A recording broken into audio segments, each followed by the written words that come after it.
here is, let's see, am I live?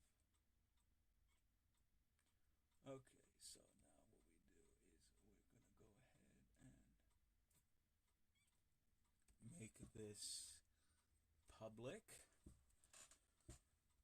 Okay, we're gonna go ahead, no, we'll make it public, you hear? Done. And then save changes. And now we'll check here just to see. Alrighty, let's see what we got going on here. Okay, I am live, so I will get some music on here as we wait for these people to come on.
People, let's check the chat here. Chat. There it is. Alright, so no one's on just yet. We got some time. We got some time. Okay. Just get this set up. Come on, you son of a gun. There. Okay.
Okay, well, alright, let's see if we can do this here.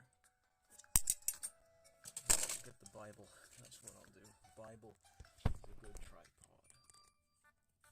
Damn. Alright, there's the... There we go. Alright, good. We got it. All I gotta do is wait.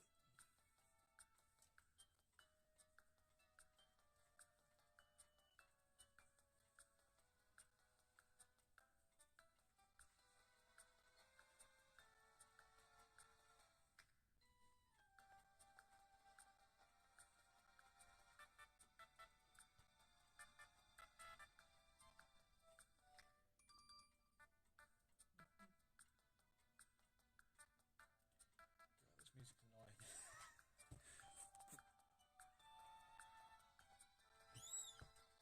Well, 1 minute.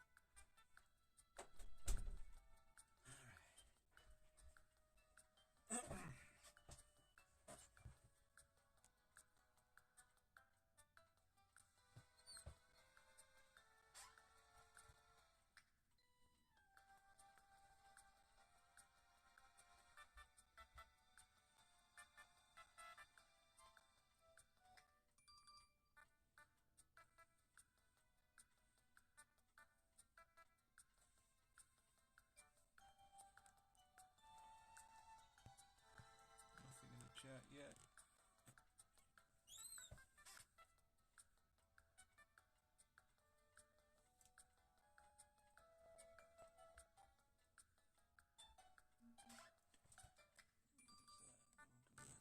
We'll look at that later.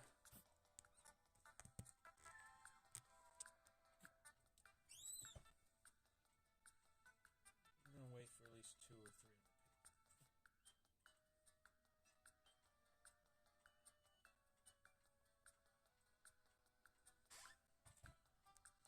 Anyone? Let's check the chat. Or how the hell do you even see the chat? Whatever.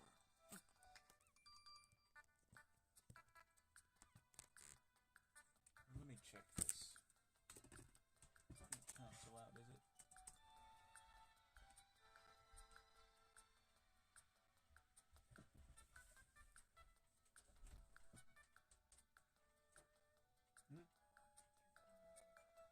No, I'm not gonna do it like that.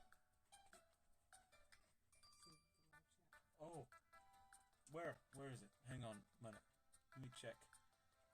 All right, where in the hell is it? Where's the chat? Oh, there it is. Okay. Okay, now I can see the chat. Lovely. I might have to carry my laptop whilst doing this, but plenty of people are here. I certainly hope plenty of people are here. Lovely. Let's see. Let me just close this. Let's see. Who do I see that's here? We have Ahab's here. Logan's here. Goontig's here. How are all of you doing? Very well, I hope. For some reason, I can't see the chat on my phone, so I'll have to carry this big honking laptop with me. Mother's here. Gilbert is here. Carmilla is here. God, everyone's here. A lot of people are here. Hello, everyone. And thanks, yes, you can barely hear anything. Hang on a minute. Here, let me do something. Let's see. Can you hear anything now? I ain't gonna turn it that way because... Okay, well, hang on. Let me... Well, good. Let me know if you can hear me now. Anyone? Just let me know. Hello? Just type in something. and we'll start. The sound is still down. Hang on a minute. I'm not entirely sure what this is all about.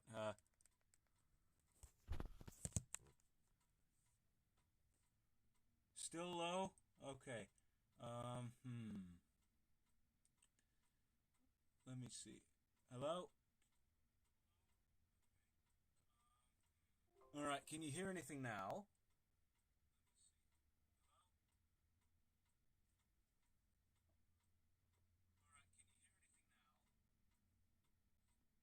Just type in anything. Just let me know.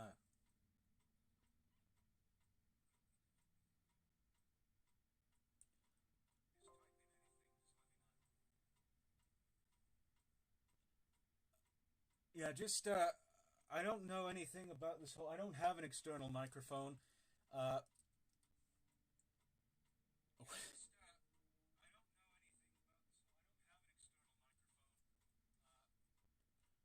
maybe turn up your volume or something like that.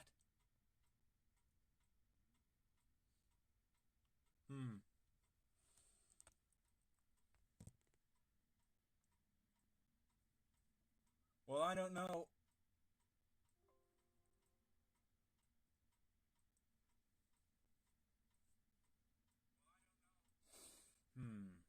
Well... Well, let me try one thing. Hang on, let me see here. Can I turn this up somehow? I'm all the way up too. Am I muted? Hang on, let me check. I might... Nope, I'm not muted.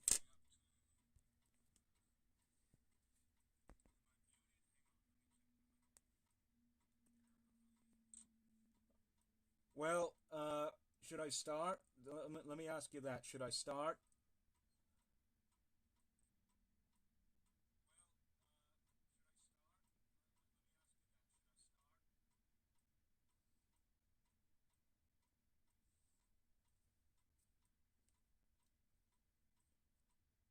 Oh, 50%. I don't know anything about... Well, I'll try and speak loud, so you can hear me.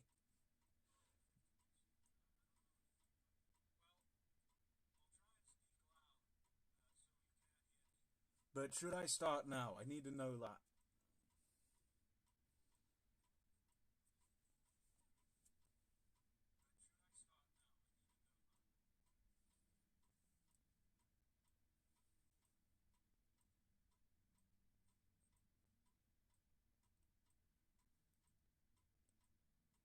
No, I'm afraid not. I don't... even though I had 3 years... Not 3 years. 1 year, 2 years of sign language, I can still... I don't know. Maybe... maybe try this. If you are listening on a personal computer, maybe put in some earphones or something. Because someone in the chat, Logan here, just said he can hear just fine with some earphones.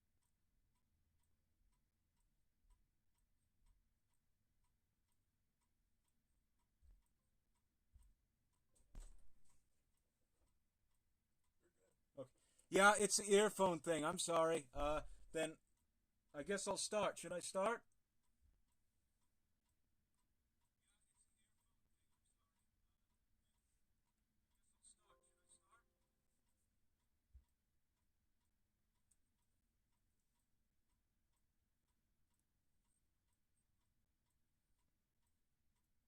Hello. Just give me the go ahead and I will. Okay, I'm gonna start now.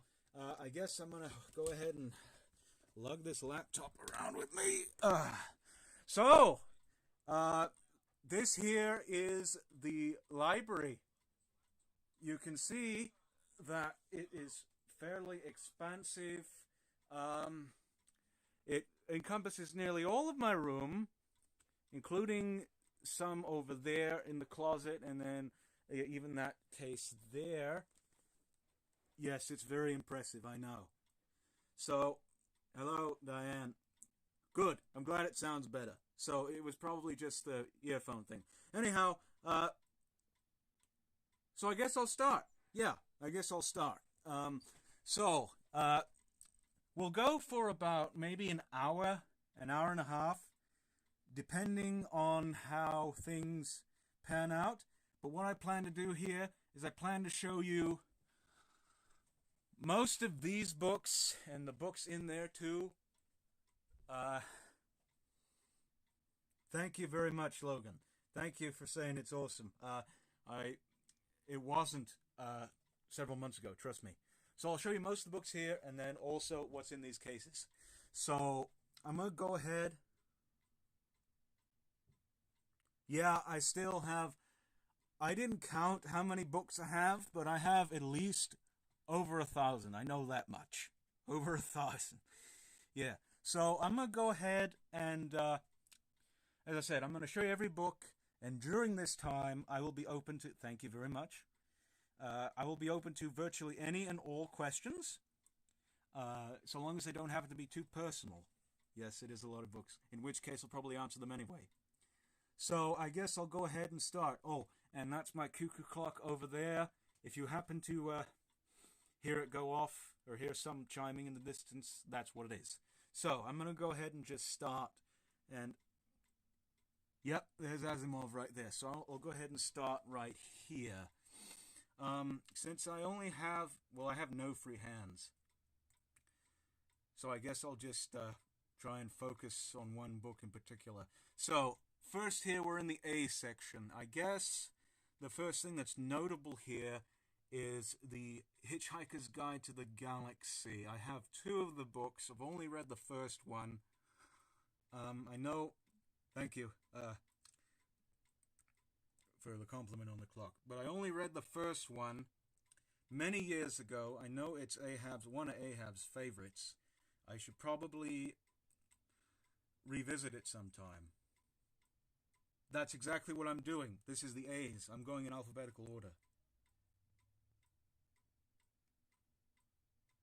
Oh, you did? You just got done reading Restaurant at the End of the Universe. How was it? Well, good. Yeah. Let me see. Is everyone still here? Is Ahab and Goontick, everyone there? I know a whole bunch of other people here, like Logan and most. Okay, good.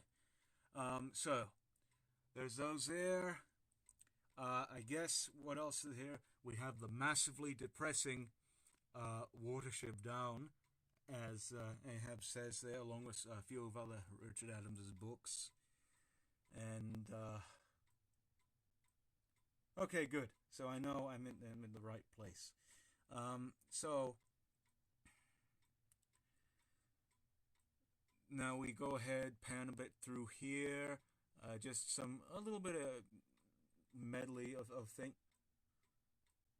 Okay, good. You're here. You're okay. You can look at the video if. Great. So you can look at the video. Look back at the video if you want to hear this. But as I said, I'll be open to any and all questions. But so we got a few other things there. Some science fiction by Brian Aldiss. I've not read him yet. I've been meaning to though. And something by Louisa May Alcott. That's not Little Women. That's a long, fatal love chase. Pretty interesting thing about that. It's actually a periodical that she published in 1896 or 1886, one of those. And it wasn't published until 1996. So there's that. There's a couple of interesting things here. Some Horatio Alger. Rags to Riches stories right there. Oh, you are? That's interesting.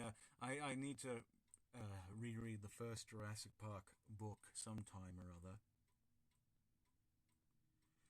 Yeah, try earbuds, as I said.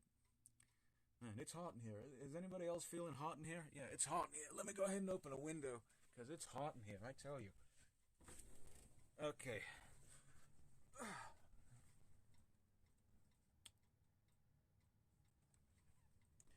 Alrighty, and then of course the Kingsley Amis, one of my favorites. Of course, I reviewed the Russian hide and seek about a year or so ago, and a few other things there. We have a book by. Let me set this down. We have a book by Ahab's favorite author, Maya Angelou. I Know Why the Caged Bird Sings. I have not read that. Don't know if it's any good or not.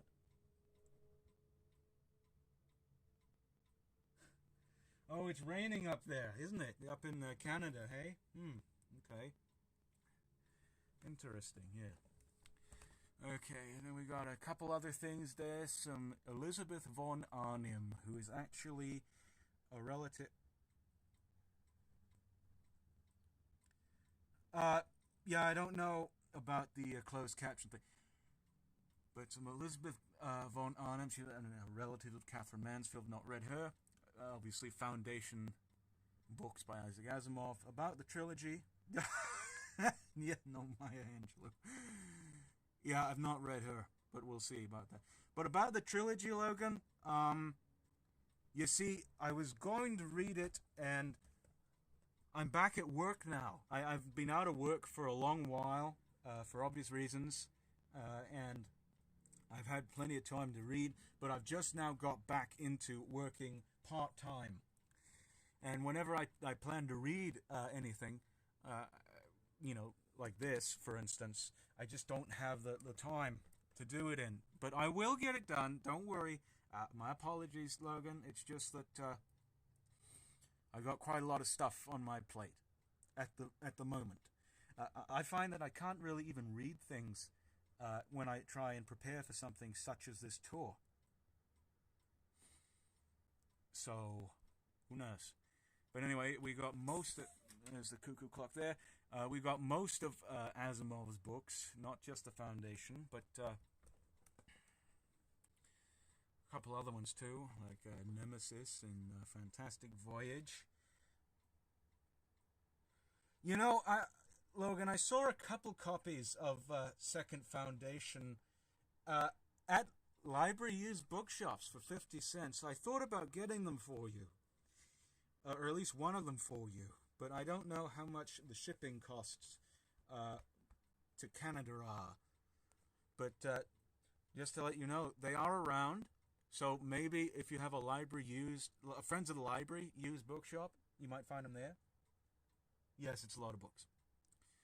And then a few other things there, just some random stuff. Jane Austen, who I've not read yet, though Ahab has said I should try either Pride and Prejudice and Emma. I'm not entirely sure which one yet, but I have most of her books there. I'm still looking at the chat here. My apologies. It's just, anyway. And then we got, obviously, Richard Bach's books. Jonathan Livingston Seagull. It's one of my favorites. Oh, yeah. This one here. This is W.H. Auden's poems. It's not of the epic variety.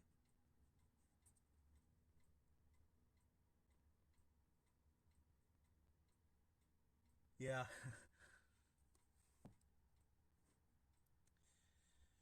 I don't know. I'll see about that. One of these days, I'll try and see if I can get a copy over to you. Maybe. We'll see.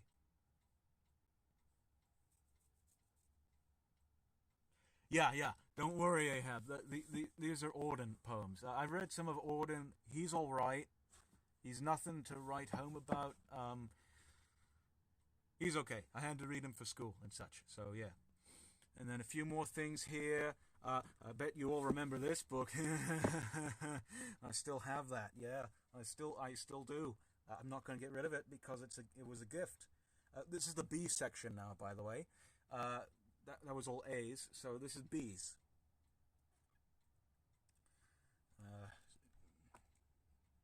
Sorry if I'm shaken now. But B section here. A few other things. Obviously, Ahab got me this, The Damnation Game by Clive Barker.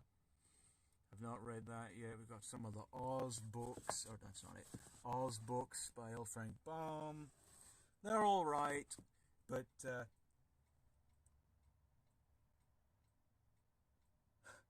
yeah, he does, doesn't he? Yeah, I tried to see. I'll try to see about reading this one here, this Clive Barker there. But and also, if any of you want me to read any of these, if any of you have any recommendations about any of these books, do let me know. And also, as I said, ask me whatever questions you want. This isn't just about books. This is just about me and you and all this other stuff. So there we are. Let's see, a couple more interesting, I don't know, not too interesting things here. Saul Bellow, have not read him yet. We have, right next to Ambrose Bierce, we got Algernon Blackwood, who is one of, kind of an underrated writer of weird tales, to be honest with you. He wrote The Willows, which evidently was so frightening that it incommoded Lovecraft, of all people, and when you incommode Lovecraft, you know you're good. I actually read The Willows a number of years ago, and it incommoded me quite, quite tremendously.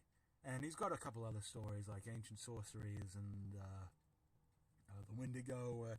A bit more of a different sort of a weird horror writer for you there. We got a copy of Psycho by Robert Bloch. I've not read. Yeah, Blackwood is great, indeed. We got a copy of a Psycho by Robert Bloch. I've not read this one. From what I hear, it's not wholly different from the Hitchcock film. But I don't know. We'll see.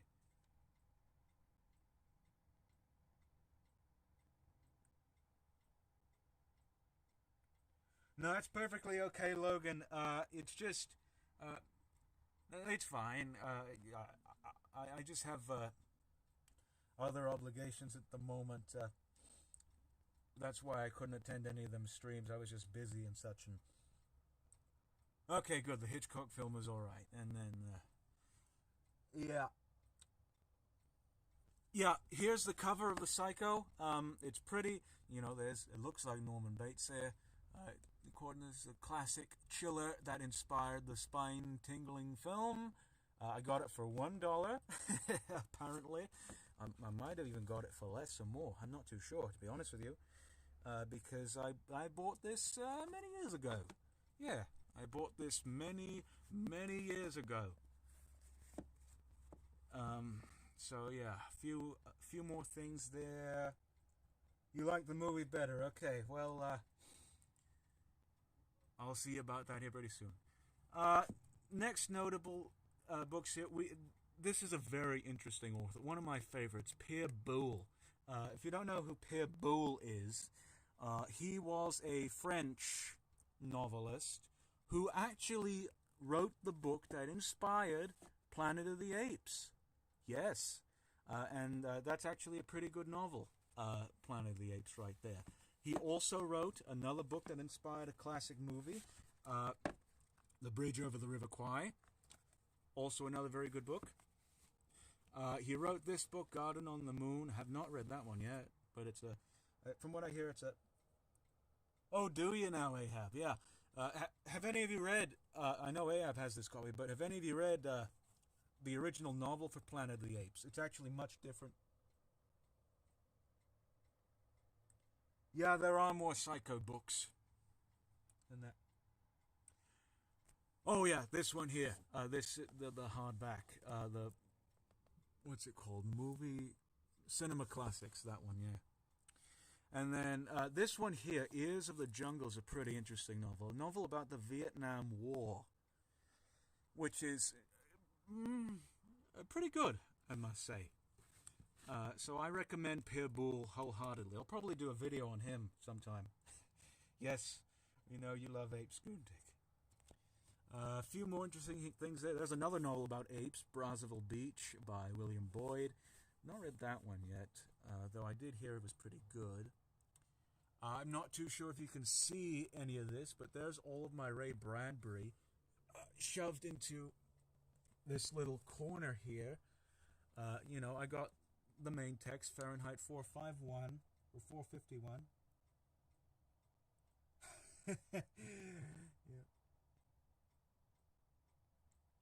Oh, you mean, Logan, do you mean the ones that were done about 10, 15 years ago. The ones with Andy Serkis, those 8 movies.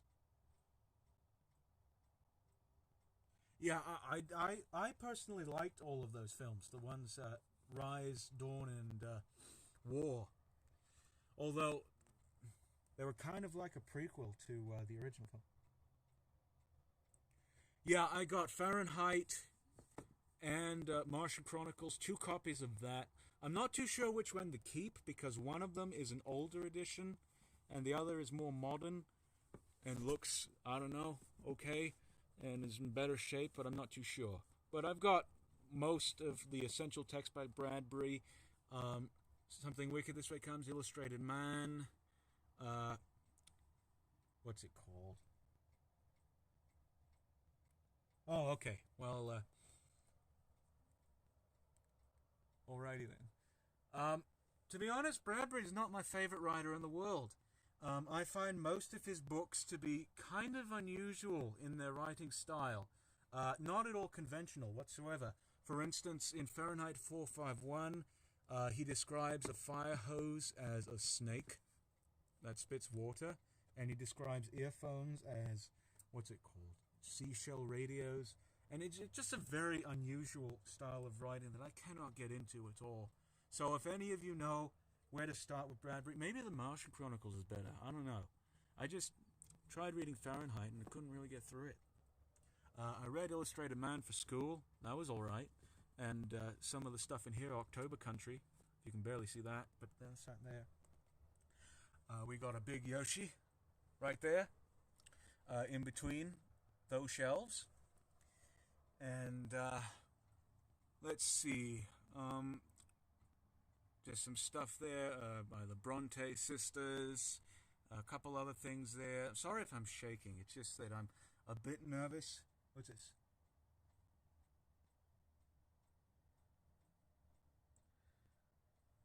Yeah, 1984, Logan. I tried reading 1984 like about 4 times. That book is as dry as a bone, and it's just so pedantic and such. And really, the same story has been told in Animal Farm, and a much more prophetic book, much more scary book than 1984 is Brave New World. I find by Aldous Huxley.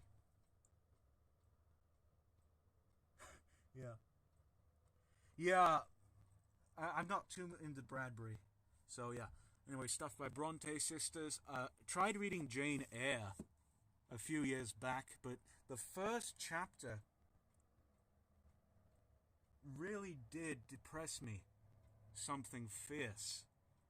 It really did. It was just so melancholy that I just couldn't be bothered to go through with it.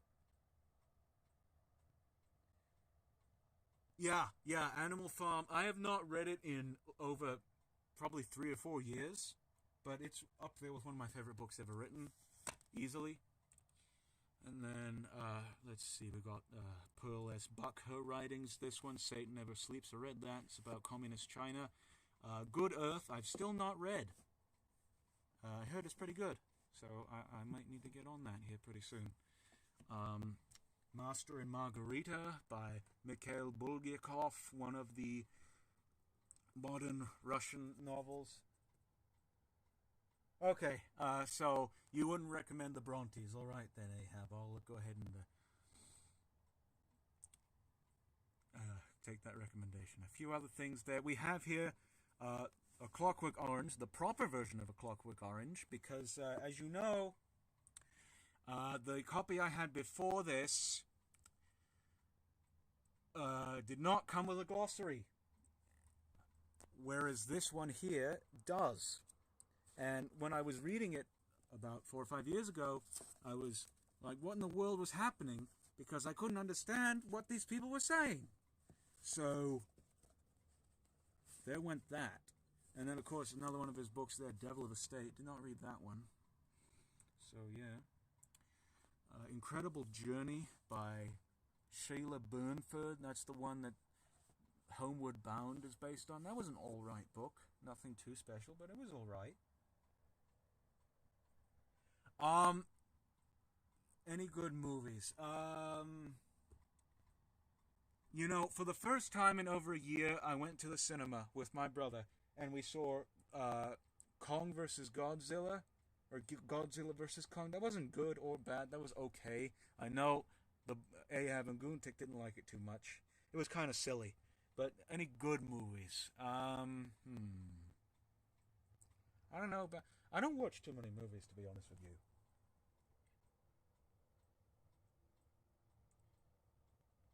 Let's see. Yeah, I'm aware of the whole missing chapter issue of the Clockwork Orange. This one here, I believe, is the version that ends with "I was cured all right," whereas the one I had before had the extra chapter. Okay, and then after that we have a whole bunch. Just a whole bunch of Edgar Rice Burroughs. We have most of the Tarzan books. I want to get all of them so I can read them all in one shot. Even though I don't think it matters in which order you read them. Oh, interesting. Yeah, I thought Kong versus Godzilla was just a little silly. But anyhow, as I said, Tarzan books, most of those. We got some of his Pellucida and Venus books. I've been trying to figure out how to pronounce that forever. Pellucida. I thought it was Panicular or something like that, but no. We have here my favorite series by him, the Capsac or Caspac series, including The Land That Time Forgot, People That Time Forgot, and Out of Time's Abyss. I'll probably do a review of that one of these days. But a whole bunch of Edgar Rice Burroughs, so much that there's a whole bunch there. Just look at that. A lot. It is. Okay, a few more things there. This thing here, John W. Campbell.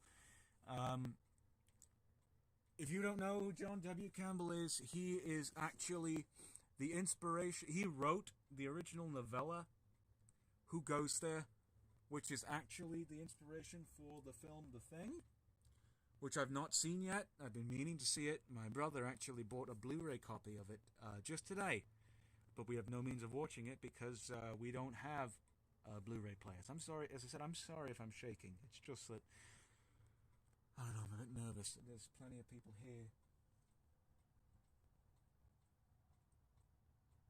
Oh yeah, that's right. I did see that review of yours that you did, Logan. But the original novel, Who Goes There, is actually pretty interesting. It's a nice little science fiction horror piece that verges on Lovecraft on occasions. I would recommend it. And, we're going to play a little game here. We're going to play a little game. A couple games, actually. What we're going to do is we're going to play 3 games. We're going to play Spot the Sherlock Holmes pastiche. We're going to play Spot the books that Sequoia 7 had bought me. Yeah, I don't know where to get this book in particular, but I'm sure you can find it pretty easily.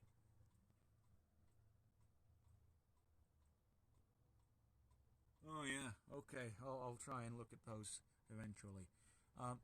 And also, we're gonna play Spot the books that were in the first 10 Penguins box set. So look for those, and whoever finds whichever books that people got me, or that Sequoia got me, he no longer uploads, which is a shame. Whichever books are Sherlock Holmes pastiches, and whichever ones are in the box set, you get a proverbial cookie or biscuit, whatever. We got Albert Camus, most of his books there. The Stranger was a chronically depressing read. Just monstrously depressing. I had to read that for school once, and I did not enjoy it one bit. I was just thoroughly saddened by it. Really, I was. On the other hand, I did very much enjoy Breakfast at Tiffany's by Truman Capote. It's one of my favorite books. I don't know why, because I've only read it once, and maybe it was the time in which I read it. Oh, Patricia! How are you doing, Patricia? Glad to see you here. Yeah, I read Ender's Game a little many years ago. When I say read, I mean I read Ender's Game. As in, I didn't actually read it. I read it to placate the masses.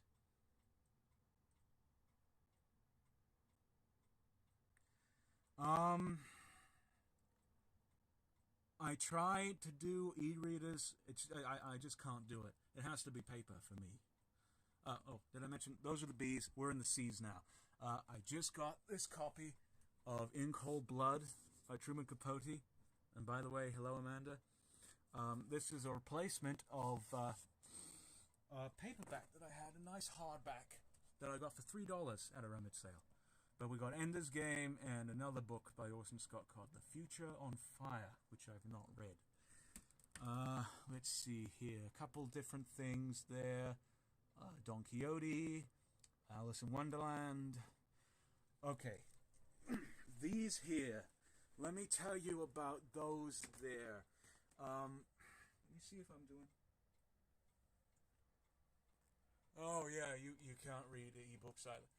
These here, these are most of the collected works of Paul du Chaillu. If you do not know who Paul du Chaillu is, he basically was the first explorer to discover and to classify the gorilla in Africa. And he's famous for this book here, Explorations and Adventures in Equatorial Africa. And he's also famous for being a favorite of Marion C. Cooper, who is obviously the creator of King Kong, co-creator of King Kong. And all of his writings are pretty good, even though they were stolen by Robert M. Ballantyne. But I do recommend you read all of these. You will find yourself just so utterly enamored by his descriptions of these creatures, and also the interactions with the native people that he has are also fascinating. But yeah, I do recommend Paul du Chaillu to anyone. Got short stories of John Cheever. Yes, I have the stories. I tossed that novella that he wrote because I just hated it so much.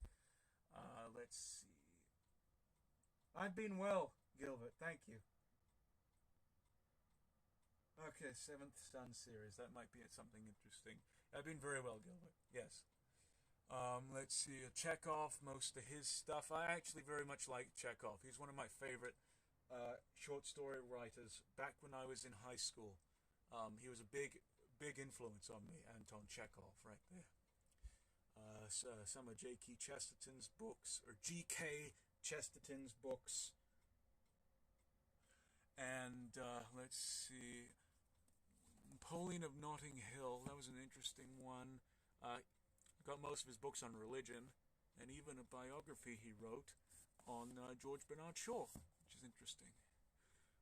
Some books by Deepak Chopra, which I recommend, especially this one here, The 7 Spiritual Laws for Success or of Success. And then we got Agatha Christie. Yes, Agatha Christie.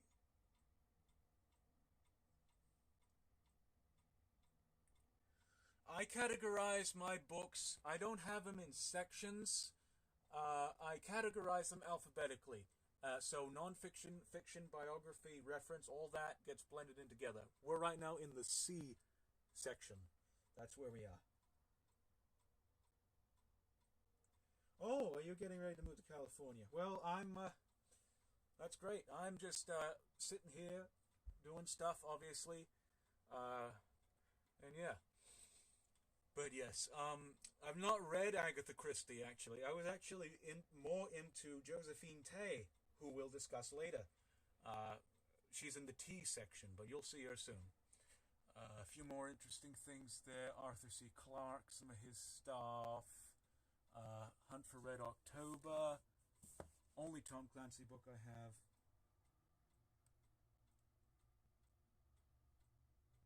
Thank you. Yeah. But yeah. A couple more things there. History of Australia right there. We have here A Complete Asia Saga by James Clavell. I so much want to read these, although, to be honest with you, I read more books in the summer than I do in the summer and the autumn than I do in the winter and the spring. In the spring and winter, I find myself buying more books, whereas in the summer and the autumn, I find myself reading more books. I don't know why.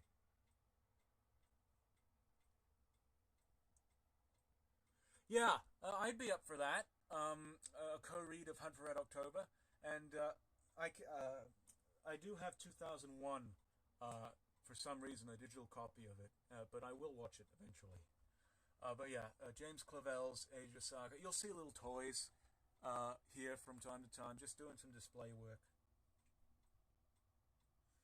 I don't know exactly what this little fellow's from.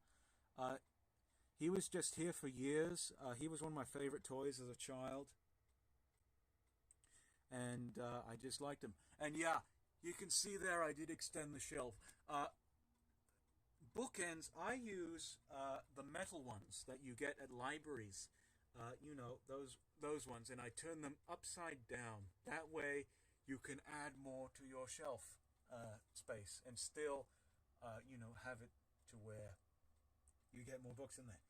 That's a tip for anyone looking to expand the library. We got The Alchemist. That was my first book review ever. That was a pretty good book. We have here J.M. Coetzee, who I think is the greatest living writer. We got some of his books. I can recommend Waiting for the Barbarians, which I do not have. In here, we have Disgrace, which I loved. Elizabeth Costello, I've not read that yet. And Life and Times of Michael Kay, not read that. Wilkie Collins, read The Frozen Deep, but didn't care too much for that. And then some Joseph Conrad stuff. Obviously, Heart of Darkness is one of my favorite books of all time. Thank you so much, Logan. I try my best to fit as many books as possible in this one room. It's actually incredible that that it's not coming out the door. It really is. Honestly, it is. Let's see, a couple more things there. Just some short story collections. Book on Aborigines. Michael Crichton, we got a lot of his books there. Obviously, Andromeda Strain, Five Patients, Great Train Robbery, Congo, this copy of Congo that Ahab gave me, this copy of Eaters of Dead Ahab gave me.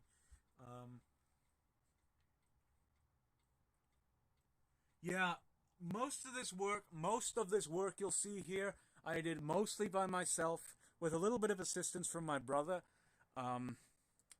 So yeah, and I'm pretty proud of it. I really am. So we got all this here. Is Ahab still here?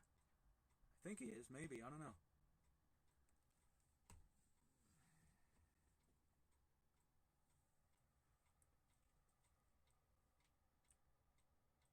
Yeah, this is really a strain on my arm. Yep, I'm a Crichtite indeed. Let's see.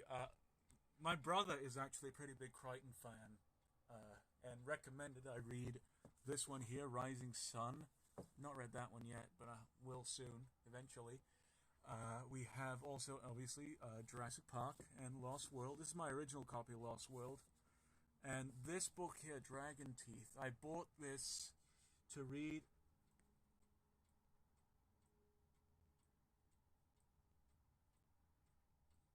Well, I can't wait to see those reviews, Logan.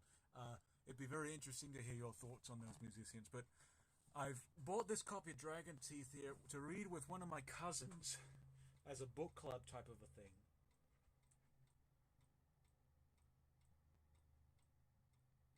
Evolution, I don't know what that is, but Andromeda Strain I heard was alright. But to be honest, I forgot to read it. So I failed that. A couple different things there. Now we get into some Roald Dahl. As you know, I like Roald Dahl. I don't have any of his children's books here, even though those are the most popular of his books that are out there. We got The Beguiled, obviously that one book that inspired that film. And then obviously in terms of Dahl's, yes, Dragon Teeth is the one that came out posthumously. There are a couple other ones that came out after Crichton had died. I don't have many of those. I haven't read many of those, but we'll see. I don't know, maybe. But Roald Dahl, obviously, we got a couple things there. We got his Tales for the Unexpected, pretty good. We got this novel that I read and reviewed, My Uncle Oswald, not for children at all. This book here, Roald Dahl's Ghost Stories, is kind of a rip-off. Yeah, those are also by Crichton too. This book here, as I said, Roald Dahl's Book of Ghost Stories, it's kind of a rip-off because it's kind of a sham, because none of the stories in there are by Roald Dahl. What it is, actually, is it's basically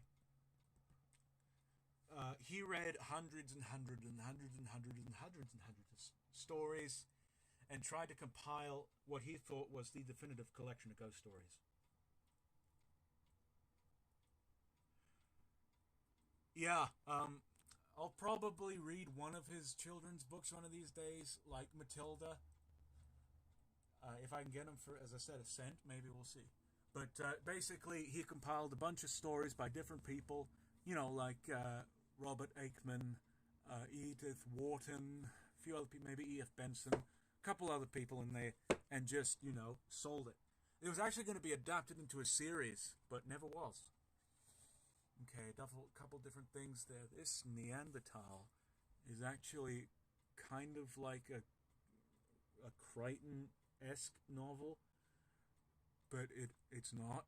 I didn't read it, but we'll see.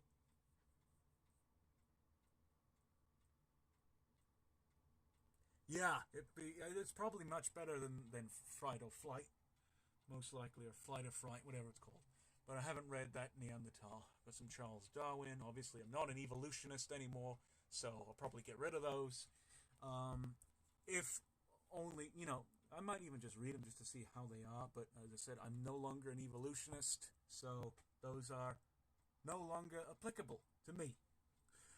Next here we have. I should really do a video on this man right here, because this man, I own most of his books, as you can see. I have talked about him before. Oh, yes, hello there, Uncle Al. Oh, did I mention, today, the 22nd of May, not only is the 122nd, 162nd birthday of Arthur Conan Doyle, but it is also the birthday of my uncle. So happy birthday to you, if you're watching. Yes, Robertson Davies. Robertson Davies, I love Robertson Davies. He's probably... Cuckoo clock going right there. Robertson Davies is one of my favorite writers. I recommend you start with... You can start with any of these books, to be honest with you. The Salton trilogy I've talked about. The Deptford trilogy is something unlike anything else. Yes, indeed. The Deptford trilogy is incredible. Fifth Business is one of my favorite books of all time. I've not read any of the Cornish trilogy, to be honest with you, so I'll have to get that done. Oh, I'm sorry about the clock, Logan, but that's just how it is. Murder and Walking Spirits was pretty good, though. We've got a couple different things there, and then slowly we transgress into these books here by Emily Davenport. If you want to know who Emily Davenport is, yes, the Toronto trilogy is actually incomplete.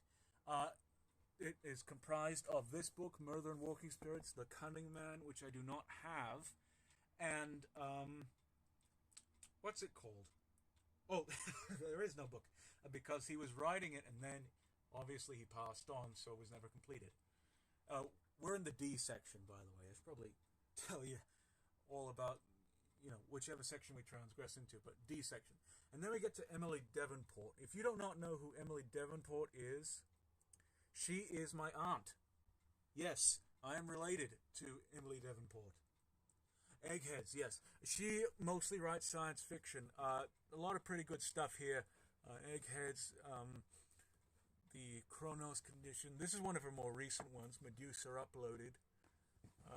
A lot of interesting stuff. If you're looking for some sort of interesting-ish science fiction, something a bit out of the mainstream, check out Emily Davenport. She is also related to me, so that's a shout out there. Yeah. And then we got a copy of Do Androids Dream of Electric Sheep or Blade Runner by Philip K. Dick. Not read that. Been meaning to, though, for years and years and years, but I've not. Let's see. A few other things there. Some Dostoevsky. Not read Dostoevsky, to be honest with you. And then we get into Robert Jordan.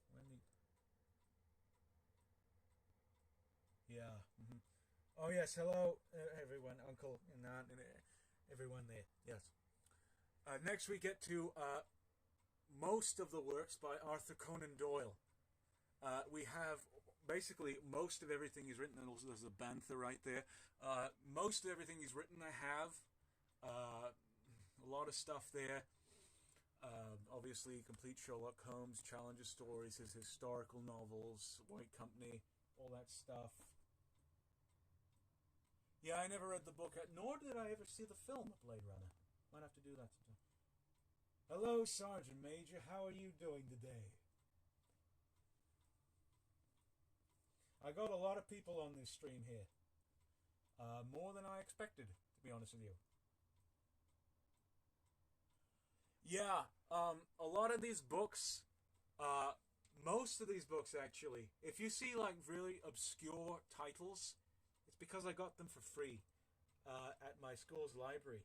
When they were putting stuff into their system, I was on first name relations with them, and I basically could go through any books I wanted and get whatever books I wanted. That's how I got my library so big. But then obviously I had unwholesome books because quantity does not supersede quality, obviously. But, most everything he's written, even some of his spiritual works like Coming of the Fairies and The Edge of the Unknown, those are pretty interesting.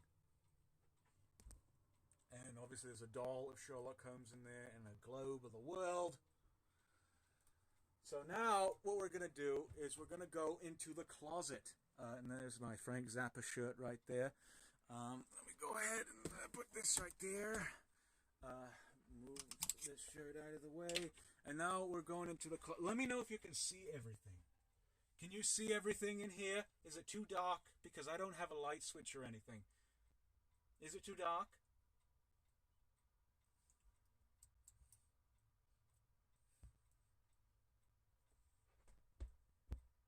I just got a cramp in my foot. This is embarrassing, isn't it? So is it not too dark in here for you?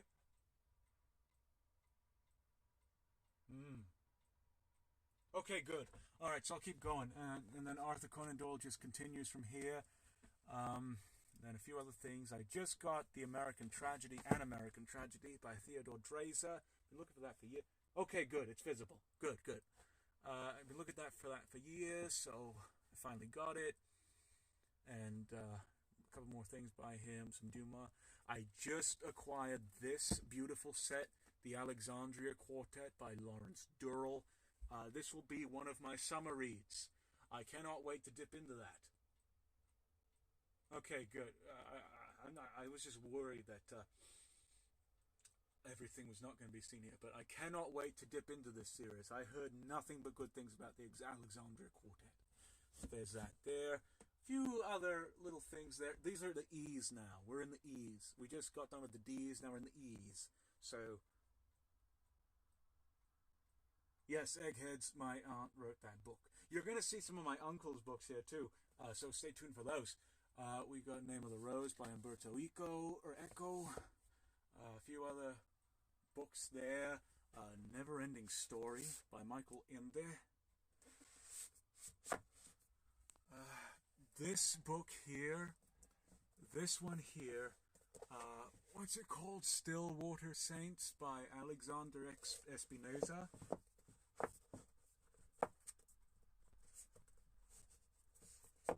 Yes, my family has lots of writers indeed. And surprisingly, I'm the only one that's not published. That's mainly because the writers in my family dabble in science fiction, and I don't.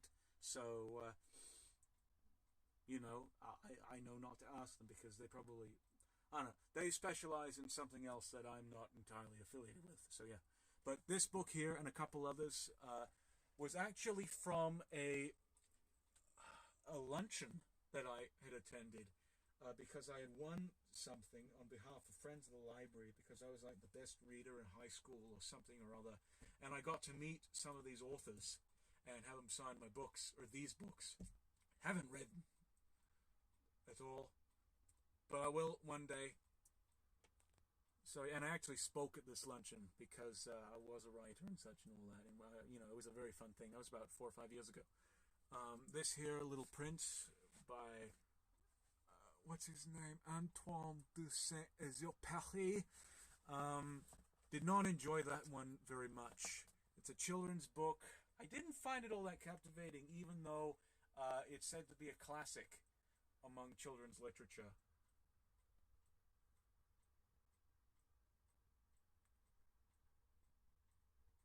Yeah, I'd love to hear more about your stories, Logan. That'd be very interesting indeed. Let's see here.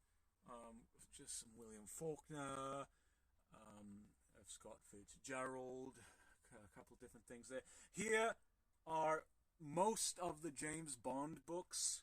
I do not have all of them, but I have most of them. The only one I read was Casino Royale. And that was pretty good. It wasn't at all like the film, to be honest with you. It had the basic elements of the film.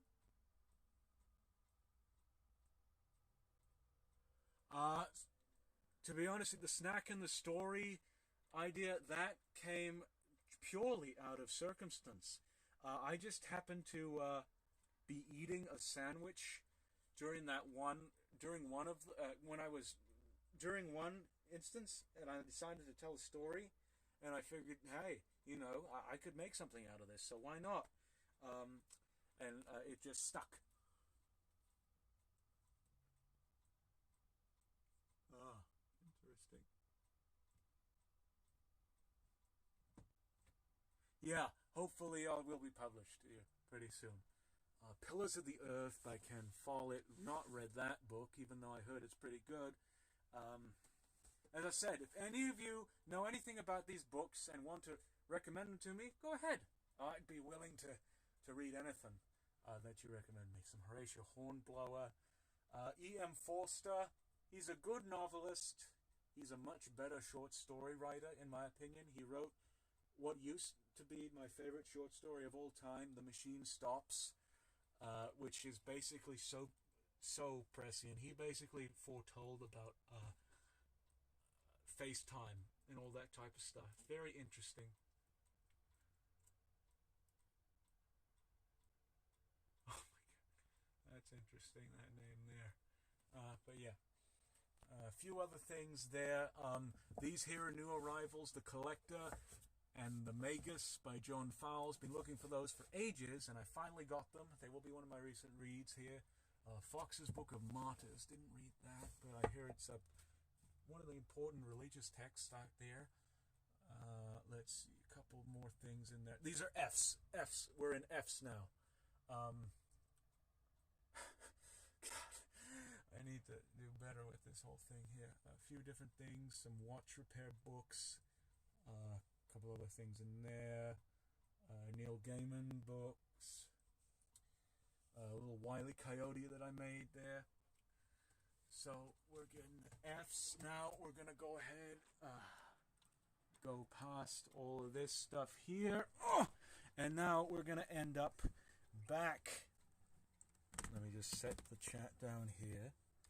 Back here at the G's, we're in G's now. We got some of the one of the Perry Mason books there. Okay, good. I plan to read American Gods here soon. I do not know when, but hopefully soon. Hopefully soon. So I can maybe do a review of it. But yeah, then we got, as I said, one of the Perry Mason books, and we got another one in there. A few more things, some Jonathan Gash books. A very interesting thing about him. He writes about an inspector who is an antiques dealer by the name of Lovejoy. Very interesting little books there.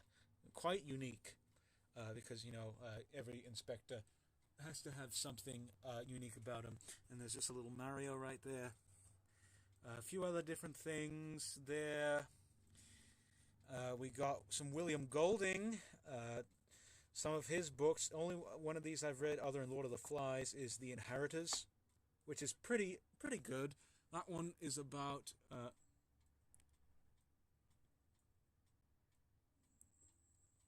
yeah, I heard about Anansi Boys. I might read that too in accordance with American Gods.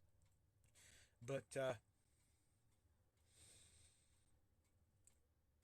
The Inheritors is about Neanderthals and cavemen, basically. It's a pretty interesting little novel there. A couple other different things here. Wind in the Willows by Kenneth Grahame. Almost dropped I almost dropped the laptop there. That would not have been good at all. I almost dropped the laptop, and I almost dropped all of you people. That would not have been very good at all. Okay.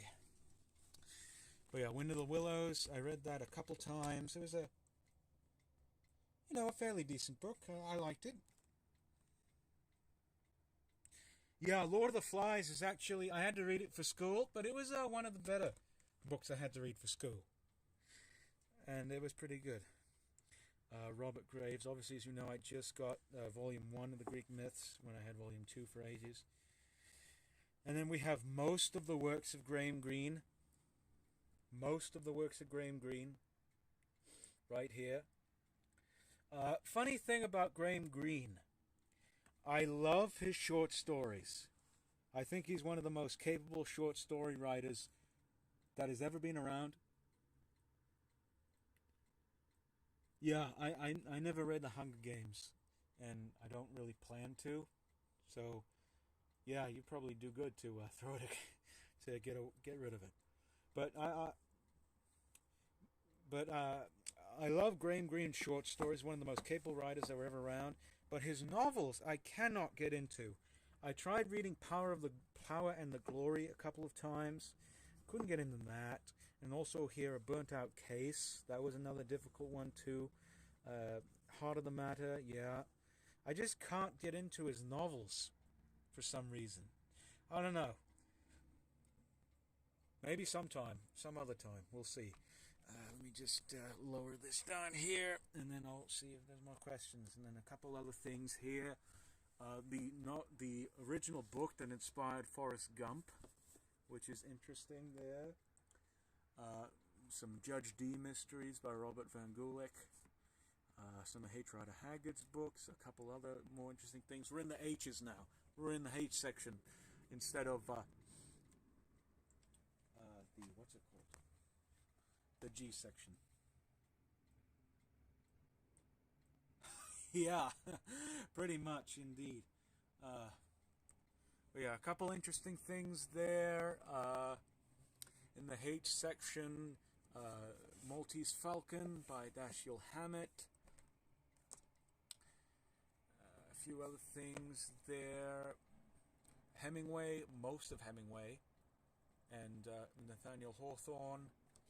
And oh my god, this thing right here, this little Pez right here, this bat Pez right here. I will tell a snack and a story about this. I just dropped it. I just dropped the Pez. Hang on a minute. I will tell a story about this Pez here. It's actually, the story is pretty nasty about this little Pez here. I'm almost. Oh, does she? So it's not that great. Okay, so I know how to judge it then. But the story about this book, about this Pez, is so gross. It really is. I might tell it one of these days. Yeah, it is an evil-looking Pez. Yeah, I don't know why Edward Lowen hates all the classics, you know? Without them, you wouldn't have most of the stuff he likes. You wouldn't have Stephen King, you wouldn't have Dean Koontz, you wouldn't even have... You're going to see him later, Richard Matheson, or Matheson. But yeah, this Pez will get its own story, and it is disgusting. Where do you see that? We got 3 of the Dune books here. We have Dune, Dune Messiah, and God Emperor of Dune. We do not have Children of Dune, or what's it called? The other ones, the other books in the series. Trust me, Guntik, you're not going to want this Bat Pez after I tell you the story behind it. It is just vile. It really is. Okay, so now we go through here. We have those Rias figures that have been in several different videos of mine. We have here pocket Buddhas. If you don't know what pocket Buddhas are, that's basic, you know, Buddhas you put in your pocket. That's all they are. We have a little pig right there.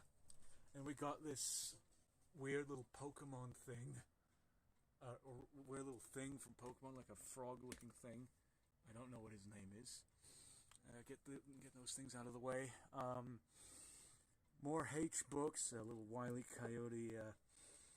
What's it called? Salt and Pepper Shaker. Some more stuff there. Herman Hesse. Not read Herman Hesse. Trust me, it does not. It actually involves... It's not that gross. But it is pretty gross, the story. Oh my god, really? And it keeps stopping. Well, I don't know.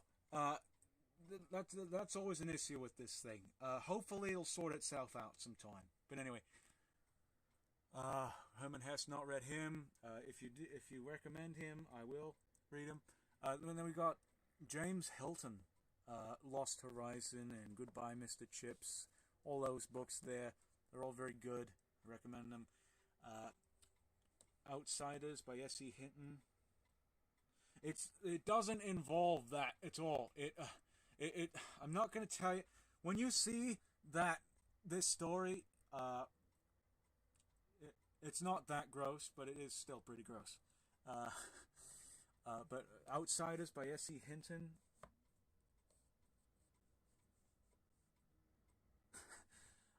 Did not care too much for this book, to be honest with you. I read it. It was all right, but it's not for me. And the only reason why I'm keeping it is because it's a classic. Yeah, same here. Edward Lowen. He gives good advice on writing, but himself as a person, he's a bit flaky. I'm not too sure about him. I just got this, the stories of Hoffman, E.T.A. Hoffman, very classic short story writer, so I'll dip into that sometime. And these here, these are my uncle's books, Ernest Hogan. I'm also related to him. Cortez on Jupiter, read that one, was pretty good. High Aztec's another interesting one, as is Smoking Mare Blues. If you want science fiction that heavily involves Aztec mythology, Ernest Hogan is your man. So read him if you want that. Let's see. We also have two by my aunt as well, under a pseudonym, Lee Hogan. We have her Belarus and Enemies. That's a pretty good little duology about future Russia. We have the greatest book ever written, The Private Memoirs, The Confessions of a Justified Sinner by James Hogg. This book is tremendous. I recommend everyone read it. Everyone, stop right now and buy yourself a copy. Oh, yes, yes. We'll get to that. This is another book, People Who Knew Me by Kim Hooper. Another one from that luncheon thing. And then The only Robert E. Howard book I have. Yeah, I am aware of the hit film of Battlefield Earth. This here is Kalalu, The Mythos and Kindred Horrors by Robert E. Howard. A lot of these stories don't necessarily have to do with Kalalu. Yes, they are. Don't necessarily have to do with Kalalu, but they are in the mythos.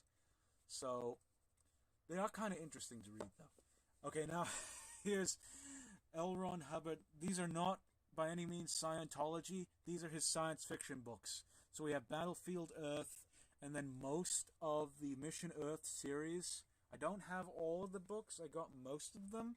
Plan to read them someday, but I don't know yet. And that there is a library book, Animal Farm, the graphic novel by George Orwell.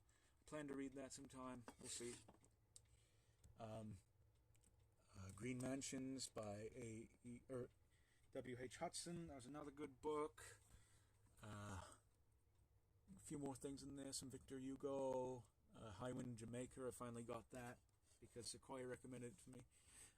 We have the Ever Prophetic Brave New World. Very scary book. And then a couple other books by Aldous Huxley. I recommend... What is this? Yeah, I know to see that. I recommend Ape in Essence and After Many a Summer Dies a Swan. And this here, Brave New World Revisited, Ahab... The Hubbard Cupboard. Yeah, pretty much. Yeah. But this right here, Brave New World Revisited, is not by another man. It's not another man's opinions on the work. It's actually by Aldous Huxley. He wrote this 20 years after Brave New World, and basically it's his opinions on how the changing world had basically parallels between his novel and what his opinions are about that. Pretty interesting. And then there's a Roadrunner short shaker there. We have a little gremlin, a little mogwai right there. And then we're moving into the I section. We have Washington Irving, and then a few other things there. The only book by Shirley Jackson I have, Haunting of Hill House. To be honest, I watched Poison Rose too. Yeah, I watched Poison Rose as well. It was not that great a movie. I watched that with Mother.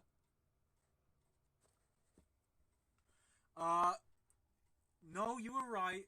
I've only read Brave New World once, but I believe it ended that way, and also with John the Savage hanging himself. I believe that's how it ended. I think. For those of you who didn't read... Yes, lots and lots of books. For those of you who didn't read Brave New World, I just spoiled it. So there you go.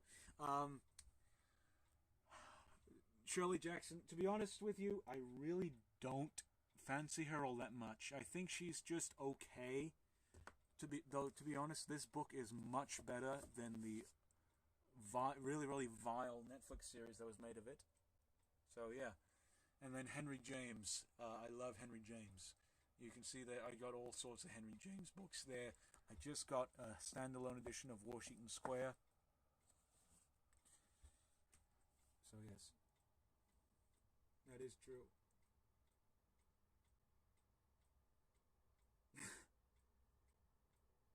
Good. Yes, I am a book hoarder. Yes, indeed. In fact, bochord, the term that's in the description, is an Anglo-Saxon term for book hoard, which basically means library. So there you go. Let's see, a couple other things there. William James, who is his brother, pretty interesting man there. Also, the only play that Henry James ever wrote. Oh, yeah? Okay, maybe I'll check that out someday. But this is the only play Henry James ever wrote. Guy Domville. Apparently it was booed off the stage. It was just critically lambasted. And I don't know why. I've not read it, but we'll see. I just dropped a little mogwai there. Yeah, I don't know why, but we'll see if it's any bad or not. And then a couple more things there. Just some James Joyce, Dickens biography. few more things there. Story of My Life by Helen Keller. This book I actually...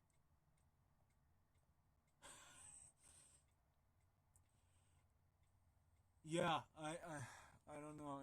But this one here, Story of Helen Keller, I actually borrowed from my newspaper teacher and never gave back.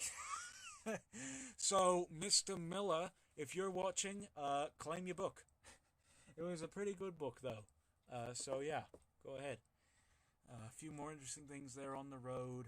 One Flew Over Cuckoo's Nest. My Stephen King stuff. Nothing has changed there. I've not read King. I don't know where to start with him, to be honest with you. I know people are going to say various different things about Stephen King, but I don't know where to start with him. This edition of The Stand, I'm actually... You'll see plenty of books in this library I'm actually holding for my brother to read. He doesn't have the space for them, so he will go ahead and read them. What's going on here? At my library, or in my library, whatever the heck. Alright then, I might do Carrie. We'll see. And then, obviously... Oh, God, this thing... Okay, good. Okay, I'll either do Carrie or The Stand. I have both versions of The Stand. I have... what the hell's going on here? Something's going on. Hang on. I have the edited edition and the complete and uncut version of The Stand. Yeah, I heard Dreamcatcher wasn't too good, but what I can start with either edition of The Stand. I don't know which one is better or worse, but I have both versions of The Stand, so we'll see.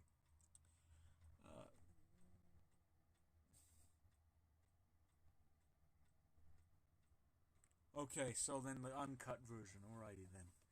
And then we got Kipling here, obviously. We have... Okay, this book here, I do not smoke. I don't plan to. The reason why I have this book, The Idiot's Guide to Quitting Smoking, is because my doctor signed it. He co-wrote this book with his wife, and he autographed this copy for me. So that is why I have it. I've not read it. Well, thank you. Yeah, I'll, maybe from a Buick 8 too. I don't know, we'll see. Anyway, yeah. And then the only Kuntz book I have is Watches. I heard that's his best one. I'm not entirely sure yet. I don't know where even to start with Dean Koontz. If Ahab, if you know where to start with Koontz, let me know, because I heard many people like Watches, but I'm not too sure exactly where to start with Dean Koontz. Is Watches any good? Yeah, let me know if Watches is any good, and I most certainly will read it. I just heard it was the most popular.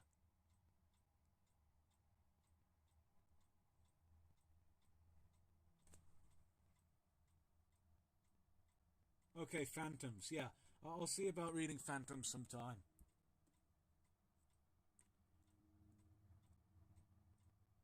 Yeah, that's interesting. Lightning too? Okay. So, any books from his bald era are good. Alrighty then. I'll try and see about that. Call of the Wild, Into the Wild, I've not read, even though it's pretty much required reading for, like, any adolescent boy. I've not read it. I'm sorry. So, there you go. And then we got King DDD right there, a little mini figure of him. So there's that. So this is the K section, and we passed the J's and such and all that. So now we're going to bold and mustachioed. All right. Now we're going more K's here.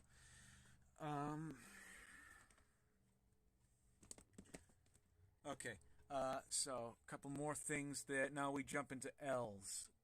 Yes, L's right here. So let's see. Just a few things there. Some D.H. Lawrence. We have here Laughing Boy by Oliver Lafarge. Yeah, here, you know what? Here's what I'll do for you, Ahab. Here's what I'll do. There you go. There you go. There you go. There you are.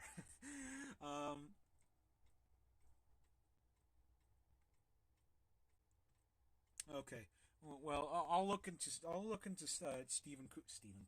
Dean Koontz sometime.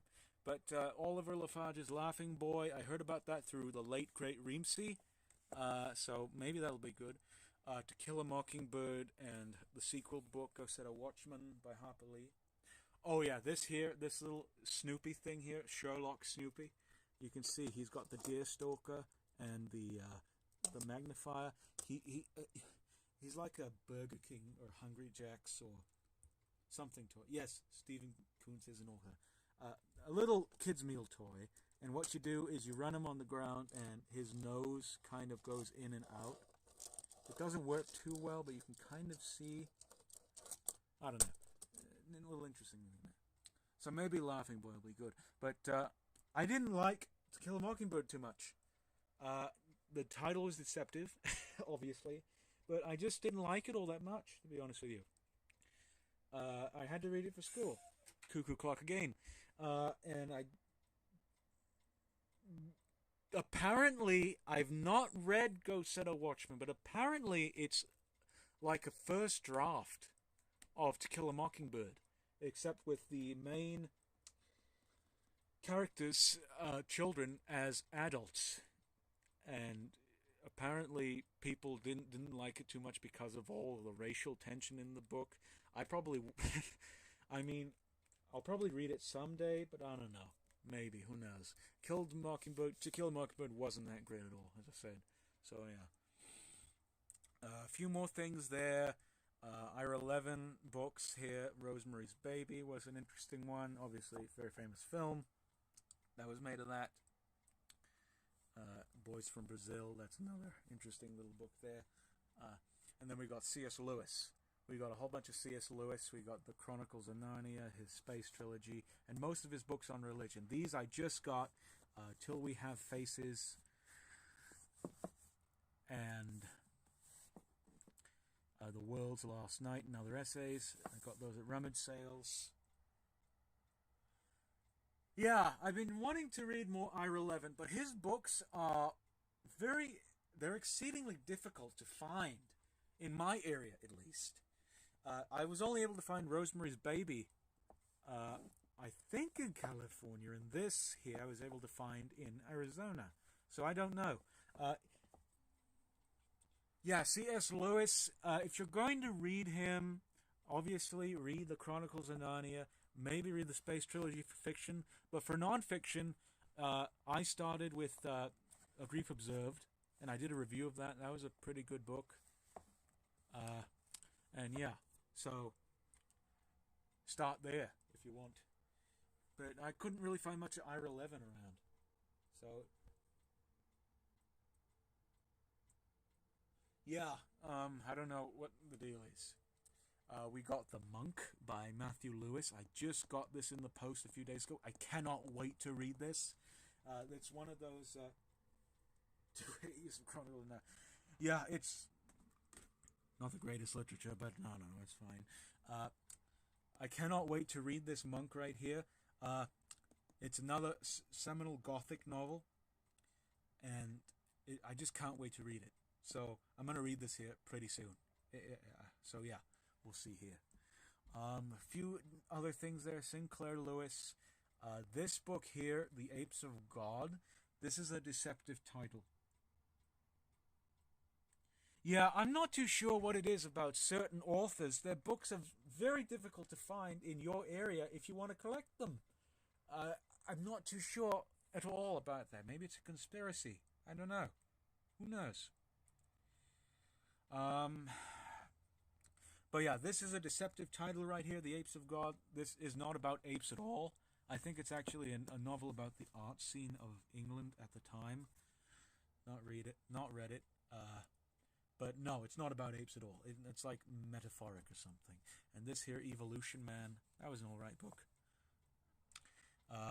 This is a new acquisition here, Hawaii's Story by Liliuokalani. This is actually a history of Hawaii as told by the Queen herself. So that might be interesting to get into. A few different things there. We have here Riley, Ace of Spies, which is, I guess like a memoir of a real spy in the Second World War, which was turned into, I don't know, maybe it will be good. I'm not too sure. We'll see. But this book here was actually turned into a BBC or Mobile mystery with my favorite actor, Sam Neill. So you know I'm going to watch that. Yes, I am. Okay, so if you want to know...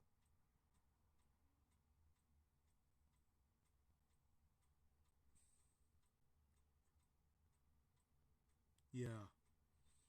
Mm. Let's see. If you are here specifically for Lovecraft, you are all going to be very disappointed because here's the Lovecraft collection, just right there. I do not have the complete Lovecraft, and somehow I was able to fit this in this shelf here for some reason. These are the L's, as I said, but we have this here is a collection of stories in the Kalolu mythos, which were written by Lovecraft and other people like Clark Ashton Smith. I might do that, and I might not. I'm not too sure about the Sam Neill. I've seen quite a few of his films, even some of the more obscure ones like Sirens and Ride Like a Girl, and this one that was set in the China in the Second World War that was awful. But I don't know. I might review his films, maybe one of these days. I might do it, and I might not, depending on how I feel. And if I can find all of them, because some of them are very difficult to find. Oh, wonderful, Ahab. Yes, I'd love to see about more Lovecraft.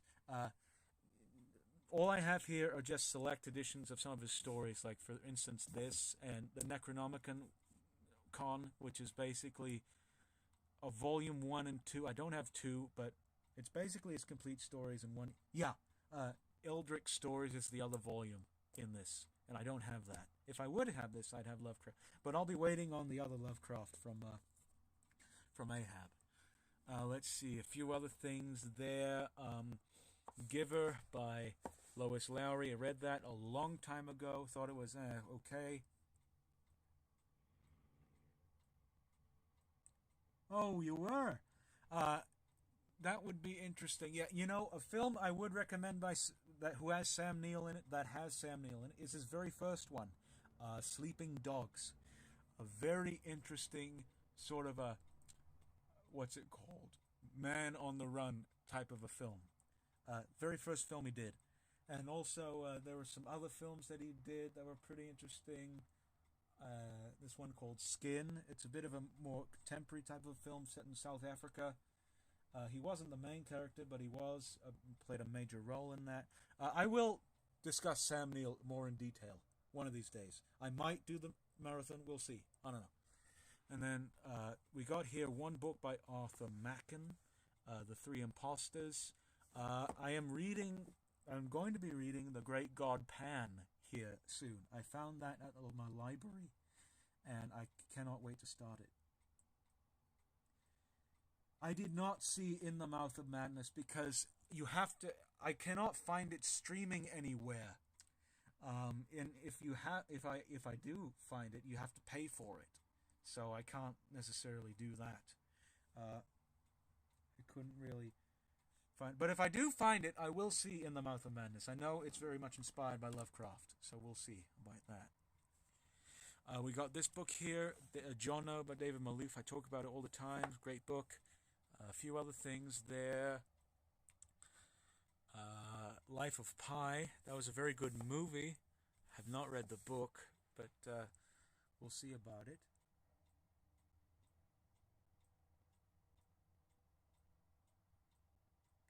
Yeah, I'll have to look into that sometime. We have 4 of the 5 Game of Thrones books, and then a little Mario Kart figure.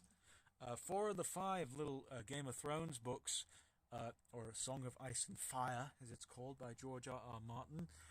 We obviously got Game of Thrones, Clash of Kings, Storm of Swords, Feast of Crows. We do not have Dance with Dragons. Okay, so good. It might be an interesting read then. I plan on reading this sometime soon. I don't know when, but sometime soon. We'll see. And then a few more things there. Four Feathers. This was a book that inspired Marion C. Cooper, or Marion C. Cooper made a film about.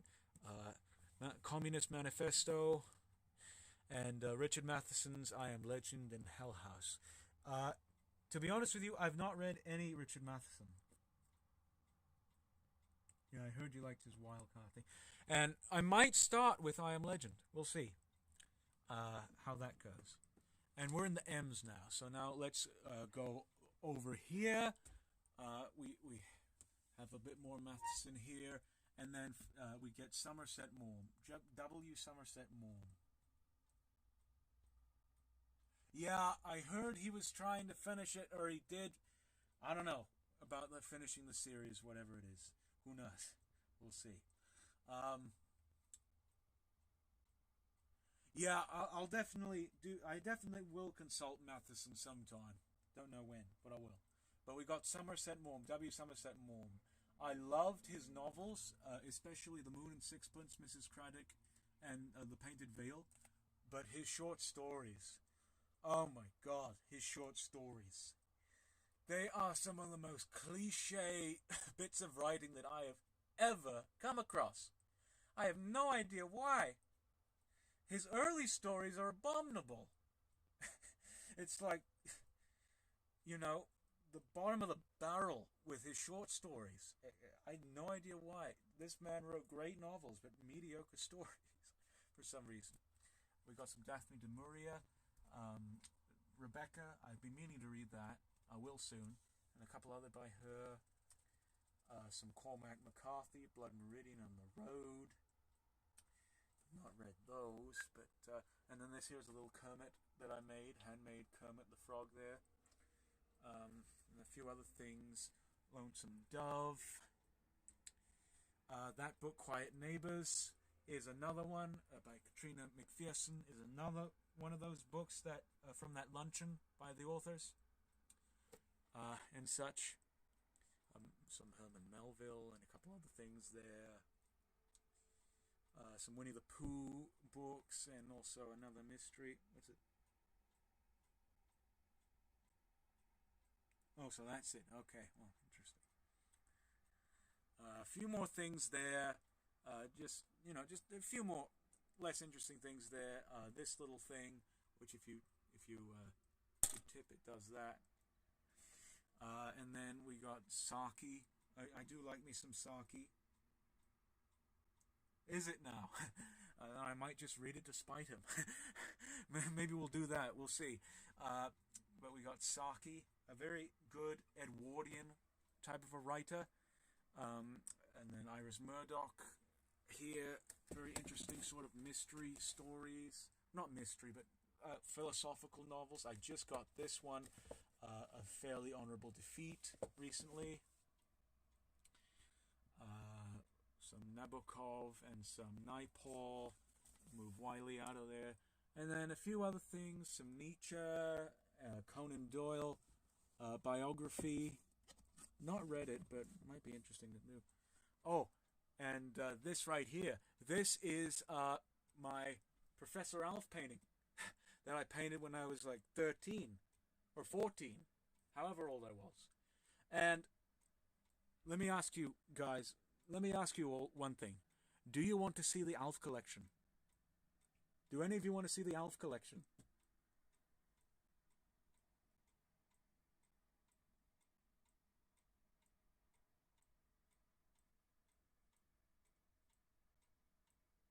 Yeah, he's kind of a hypocrite there, Edward Lorne, indeed. Okay, I will show you all the Alf collection. It is no longer relegated to the drawers. I was able to fit everything in my closet. Here are the curtains. Look at this. Yeah, that's very nice there. And, yep, here's the Alf. No, there's no gruesome tale involved with the coyote. No, it's just got him in an antique shop and that's it. But yeah, here is the Alf collection. in its full glory. You can see everything there, and I'm getting a cramp in my foot. This is very unprofessional. You can see various things there. Some of Guntik's paintings and such he's given me, his comics that he's given me. The only new thing that I have is this here, which my co-worker had drawn for me.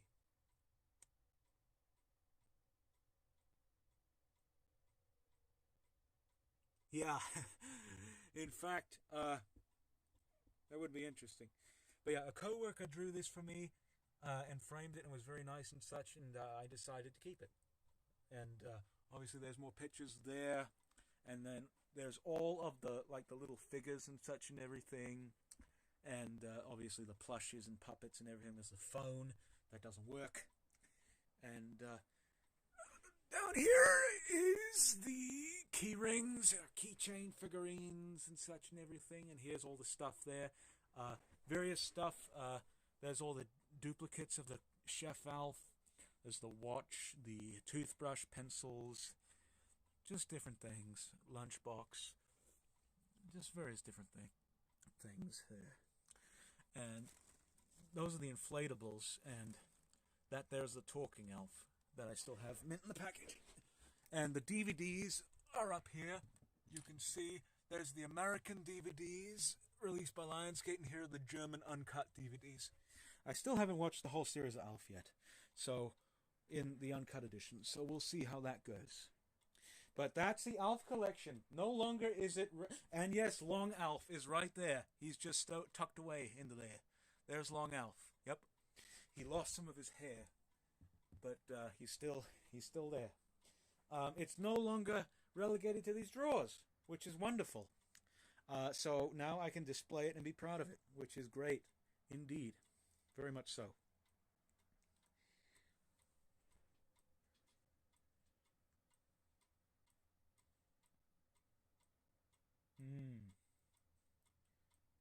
Interesting, very. Okay, now we go over here to these books. And we have a little M&M figurine from Las Vegas over there. We have only 2 volumes of the Patrick O'Brien, Aubrey, and what's his name series. My grandfather actually really liked these books.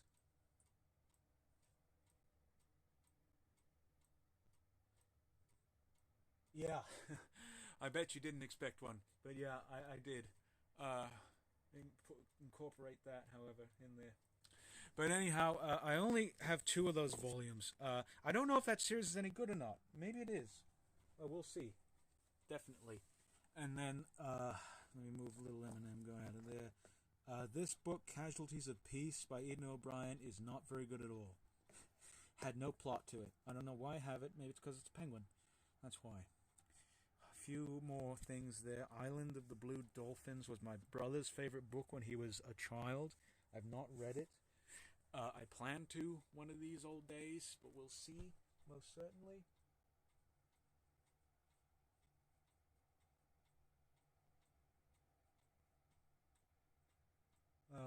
Interesting story there, yeah, about singing. Okay. How's everyone doing, by the way? Is everyone enjoying the tour? Everyone enjoying just looking at all these books here? Tell me that. Everyone enjoying it?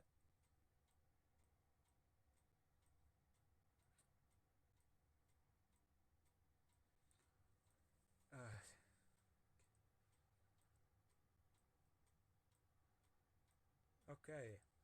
Well, so then we just got a few other things there, some O. Henry stories. Now we get some George Orwell. Yeah, he is. But then we get some George Orwell right here. We got Animal Farm and a French copy of Animal Farm. As you can see, it's all in French. Because, as I said, I was going to learn French, but I hated the class so much and didn't get on too well with the teacher to where I had to leave it and never learned, never went past, what's it called, phase 1 of French, and so just kept this. So yeah, and then some more Orwell books there. Essential Orwell few other things. The only James Patterson book I have is Zoo. I've not read Zoo. I have seen most of the series, and it was all right up until the end of series 2, and then it got pretty absurd. So, yeah. Yeah, it's a lot of books, indeed. But yeah, Zoo, I've not read it. So, yeah. And then we got the complete Tales and Poems of Edgar Allan Poe right there, and then obviously the Union Jack. Kabluna is an interesting book about some let's see. Hated the least. Okay, good. So it's not his worst book ever. Okay. So maybe I'll read it, maybe I won't. I don't know. But Kabluna is a book about kind of similar to Paul du Chaillu in the sense where this man goes up to Canada to spend time with the Eskimos and see how they live and such. And it's written like, pardon me, in like an adventure novel. It's really quite something.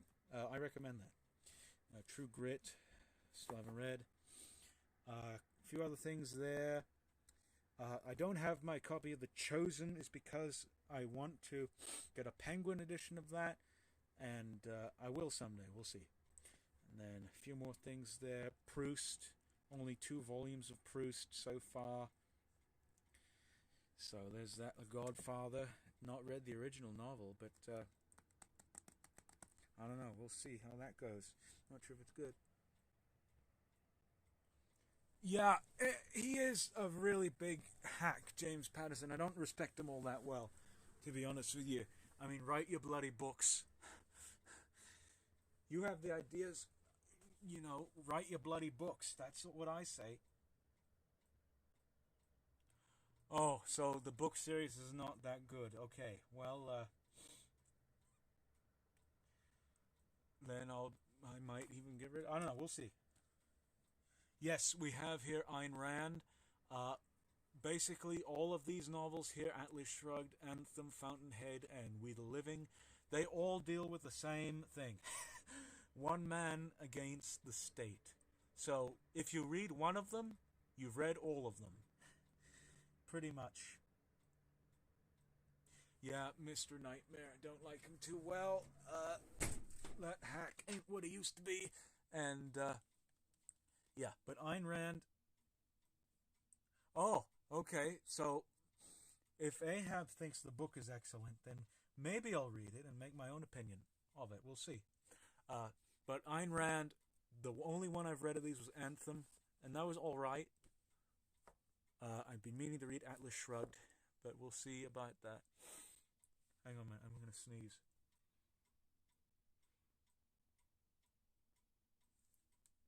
False alarm. Obviously this book, Anne Radcliffe, The Castles of Atheling and Dunbayne, I reviewed that, didn't think that too good. A few more things there. We have the only the only Vampire Chronicles book I have, which is Interview with a Vampire. I've not read it, but it's right next to Ancient Secrets of a Master Healer by Clint G. Rogers, PhD. This was an excellent book. A very good book on alternative medicine. Yes, he does. Not very good at all. Yeah.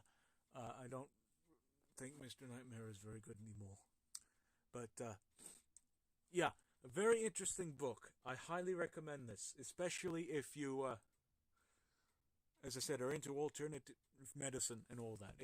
And all these secrets in here, they've been passed down from a lineage that is probably older than Jesus himself. The Human Stain, I've read about 80 pages of that, and it was alright. There was a lot of profanity in the book, and I don't know about you, but I don't like seeing 4-letter words on the page. It's not needed, to be honest with you. I'm very much like Ian Fleming in my attitude towards profanity in literature. But I don't know, it was fine, I guess. What's this say?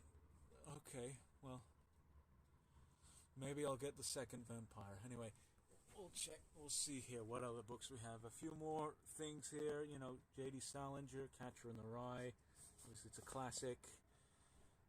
More stuff. Obviously, we got Varney the Vampire, which I still have not read. Yeah. You want to know the name of my autobiography? 21st Century Schizoid Man.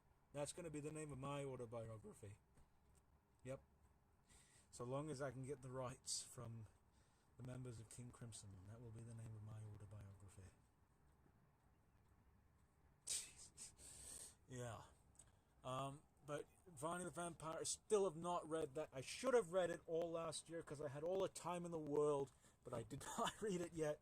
I will eventually. Eventually. It's coming. I will read this sometime. Sometime I will read it. Believe you me, I will. And a few more things there. Shakespeare, other Eminem man, and then Frankenstein right in there. Which, to be honest with you,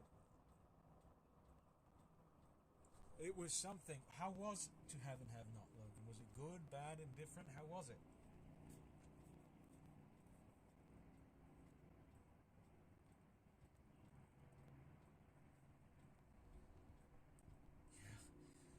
Alright, well, I'm going to assume the book wasn't that great. Anyway, the other Eminem guy, and then a couple other books there. Frankenstein. The Dracula Book of Great Horror Stories. It's an interesting collection. It's got Bram Stoker, Lovecraft, Oscar Wilde, I think, and Lord Dunsany. I don't know. Different people. And these are the R's, or S's, or, yeah, R's, S, however you say. And let's now go over here. Oh, that's my gargoyle. Yes, that there is my gargoyle that I have outside my window.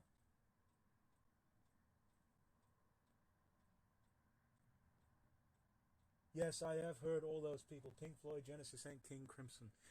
I've heard all of them before, but currently I'm not too sure. Right now, I'm listening to all of Frank Zappa, and I'm about, I don't know, 22 albums in, and he's got about 60, so we'll see how that goes. Logan is going on about music. That's what he's going on about. So, yes, indeed. But yeah, that's my gargoyle right there. One day my mother just showed up with it, strapped it to my window, and scared the life out of me with it. And it's been there for so many months. It's just, yeah, it's extremely mild. Indeed, that gargoyle. Anyway, there's that. And then, let me just get this thing propped up here. This gargoyle is tied down with zip ties or zip cords. So hopefully it won't fall off in a thunderstorm or anything like that. It seems pretty secure. Yeah, Frank Zappa, I tell you, he's probably better than all of P-Funk, to be honest with you. He did everything that they did 10 years prior. And I'm just on... Yeah, I don't know where you can get a gargoyle, but get one if you want to be frightened every night. Looking, this stares at me every night as I fall asleep. That is just, it's just horrifying. Yeah. Okay, and then we hear let's see, can you even see because of all this light? Yeah, then we got some Neville Shute books here. I collect his books, but I've not read Neville Shute. I've been meaning to start with On the Beach, but I'm not too sure where to start. I didn't spit on P-Funk. It's just that, you see, Zappa dabbled in every genre of music and was even more influential than he was basically... George Clinton actually said that every black musician should listen to Frank Zappa. And... to be honest, anyone worth his salt ought to. It's just, I still very much like P-Funk. They still have a very large place in my heart, but they have been beat out by Frank. I'm sorry. I am very sorry about that. But Neville Shute here, I've been meaning to start with On the Beach, but have not read it. I have a whole bunch of other his books. And we've got some Hanna-Barbera figures from the Stone Age that came out a little while ago. And this thing here, this little thing here, this tombstone looking thing, is actually something I made for school. This is a something for John Proctor from The Crucible that I had to do. I made this out of plasticine. There was a crucifix atop there, but apparently it's broken off. And I got a pretty good grade on it. And yeah, it's pretty nice there. And then some Georges Simenon. I've not read him. He might be interesting. I'm not too sure. We're still in S's. Good. And Wealth of Nations. And then other stuff.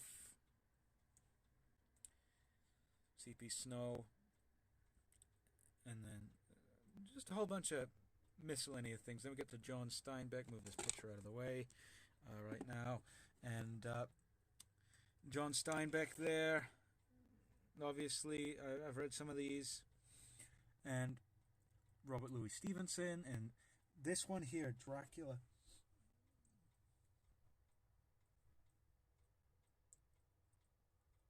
Oh, that's interesting. Very. But this Dracula, I have that. But also this one here. I've been trying to collect Bram Stoker's books, the ones that are more obscure. This being one of them, The Jewel of Seven Stars. This one I think is about Egypt. Or mummies or something or other. It might be interesting to read. But I'm also trying to find the lair of the white worm. Yeah. This here is my pipe. I do not smoke. It's just here for decoration. That's all it is. But I've been trying to find the lair of the white worm. And it's very difficult to find. But it is on eBay for $10, so I might find this. I might find it here pretty soon. And this sign here, my mother made this sign, so thanks to her for making it. And now we're headed down to the tea section. Now, you might be thinking, there is a sufficient lack of Dickens in this here library. Yeah. He probably would have. But there's a sufficient lack of Dickens here in this here library. Well, that's because it's all right here. Oxford Illustrated Charles Dickens. One of my favorite sets of books that I have. And there's the first 10 Penguins box there.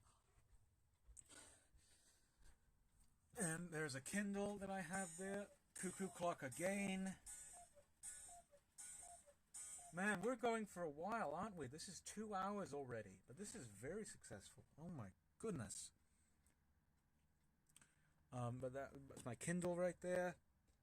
I don't really read that. Or I don't really read on that. But then we have here a Gizmo right there. And the Bible. We have more books there in the S section. This here, Jonathan Swift's A Modest Proposal. Yeah, I would imagine. Yeah, Great Expectations is one of the more accessible Dickens books out there. That's probably why most people tend to read it, as opposed to something like A Tale of Two Cities or Bleak House or Pickwick Papers. I haven't gone beyond Tale of Two Cities, but I will have to sometime. But this one, A Modest Proposal by Jonathan Swift, is an essay about cannibalizing children and why it should be done to control the population. So, and it's a satirical essay. That's so take that as you will. And a few things there. Josephine Tay. Now we're in the T's. Josephine Tay is a mystery writer, was a mystery writer from, I think, the 50s or the 40s or something, from Scotland. She wrote about an inspector by the name of Alan Grant, not to be confused with Alan Grant from Jurassic Park, but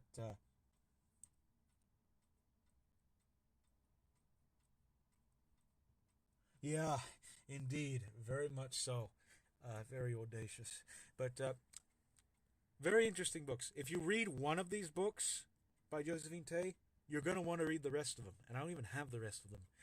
The one I started with, a good place to start, is The Daughter of Time. That's a book in which this inspector tries to solve the mystery of Richard III and about those boys in the tower. And he goes and reads history books and tries to figure out the mystery. Very interesting. As is Brat Farrar, which is a kind of a what's it called? A Prince and the Pauper type of a story. Very interesting indeed. Not your typical mystery.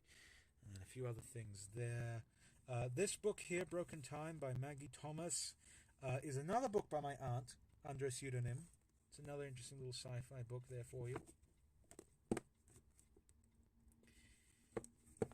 There we go. Hobbit, Lord of the Rings, Silmarillion, War and Peace. We're getting near towards the end here. So, don't you worry. Alrighty. And then we have here a few more things. William Trevor's novel, A Bell. Let me go ahead and turn that. That's one of my newest acquisitions to my Bell collection. It's a hula dancer. Yeah, I'll go ahead and show you the Lord of the Rings cover. It's basically the movie edition. When the Peter Jackson films were coming out, this is the edition of that Lord of the Rings thing that I have there. And The Hobbit, that's obviously just a oh, there's some white paint on there. Interesting. I don't know what happened there. But that's my Hobbit. And then Silmarillion. There's that. Pretty interesting covers there. One of these days, I want to just sit down and read the whole thing. Just straight through. And not do anything for the rest of the week. That's all I'm going to do. But William Trevor. Oh, and these here, if you want to know what these are my lists of books to either buy or read, or books to upgrade. So I have here books on my list. You can see various titles that I have that I want to buy or check out of the library to read. And you can see which ones I did and did not. So very interesting there. This one is books to upgrade. And then that's obviously a shorter list than the former one. So yeah.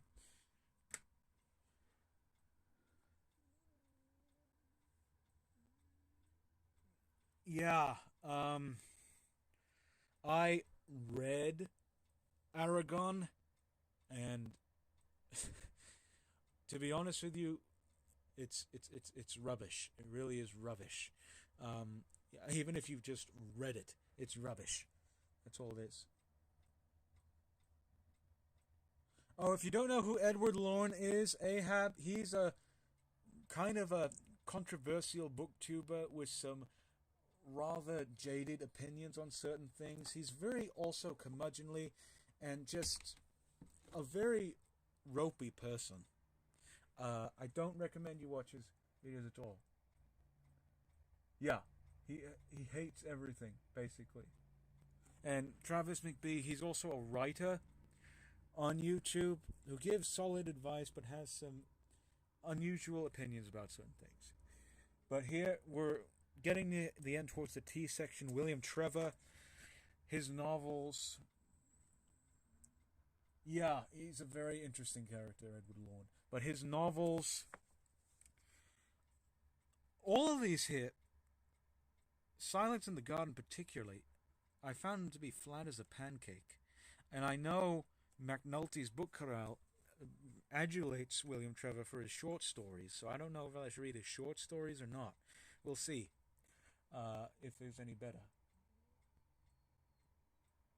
How at? What does that mean? How at? Oh, I'm doing well. Thank you very much for asking. Yes, indeed. Thank you, Camilla, very much. But yeah, William Trevor is not. I don't recommend them.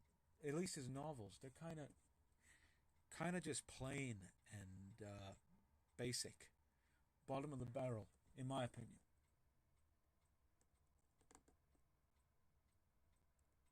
Yeah, he is just a guy. And then a few more things there. Anthony Trollope. And then we got here Art of the Deal by Trump. I have that mainly for novelty reasons. I have not read it. It's only here just for novelty reasons. That's the only reason it's here. This book here, Venus on the Half Shell by Kilgore Trout.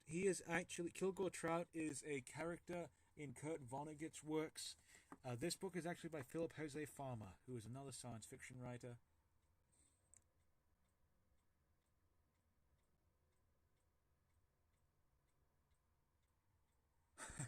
Yeah, but he was a science fiction writer and wrote a book under the pseudonym of Kilgore Trout. Not read this, so maybe it'd be interesting. And then my Mark Twain, obviously, this book here, Connecticut Yankee in King Arthur's Court. You obviously know the story behind the woman who tried to court me with this. So yeah, there's that. And then a few more things there. Some John Updike, Jules Verne, Yule Verne, Arthur W. Upfield, very interesting Australian mystery writer that you don't see too much anymore.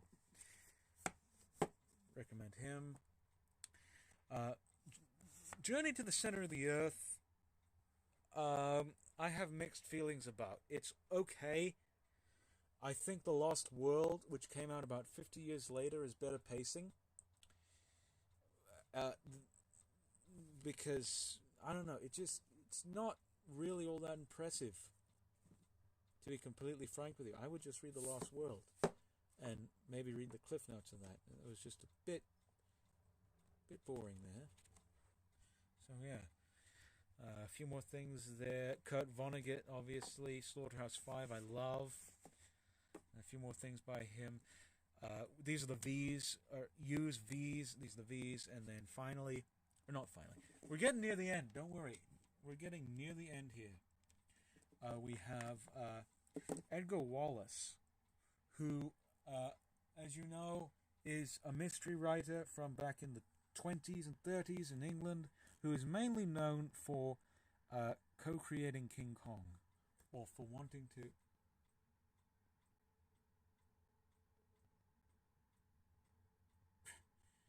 What crappy Brendan Fraser movie are you referring to, Ahab? Yeah, it's a lot of books, but which movie are you referring to? Not thinking anything at the moment.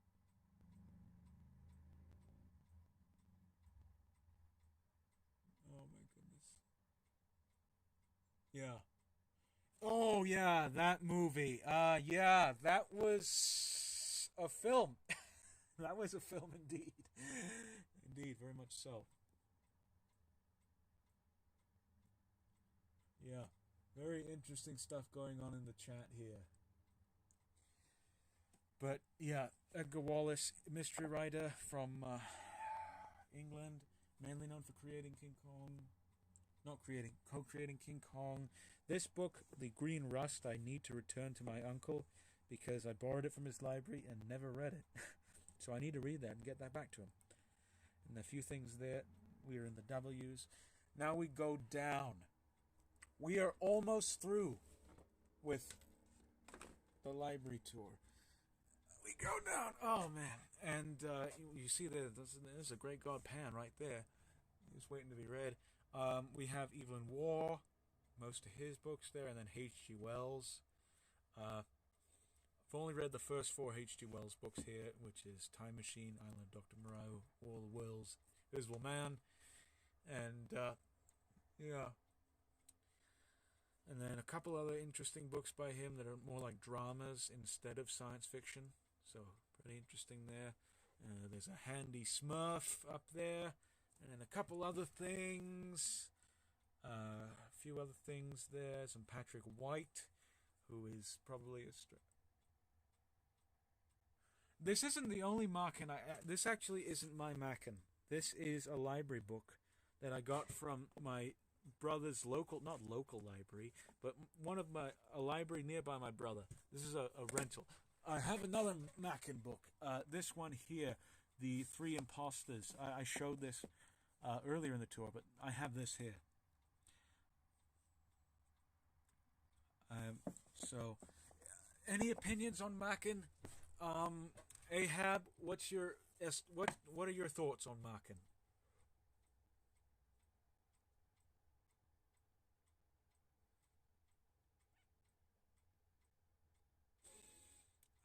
Okay, thoughts on Mackin. Let's see.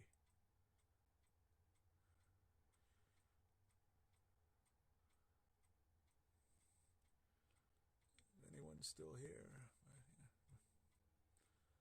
Okay, well, I guess Mackin.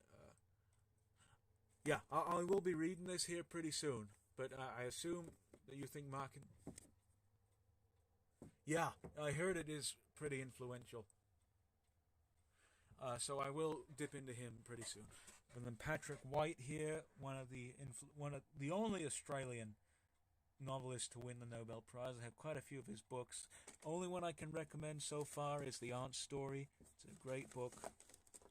And then we've got some floss picks because I got some dental work done, and I have to floss after every meal. A few other things here. Once and Future King by T.H. White. Picture of Dorian Gray. A few other things. Some P.G. Wodehouse. Banjo. These are W's, by the way. Banjo from Diddy Kong Racing. And then we go down.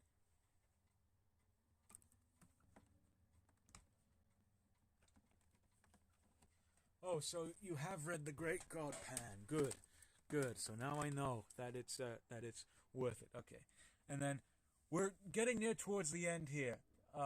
This is the last of the books of the main library. This here, more Virginia Woolf stuff. Herman Wouk, Caine Mutiny. Herman Wouk is no longer alive, so Stephen King ought to amend the title to that short story, or delete it entirely from his canon, because Herman Wouk passed away not too long ago.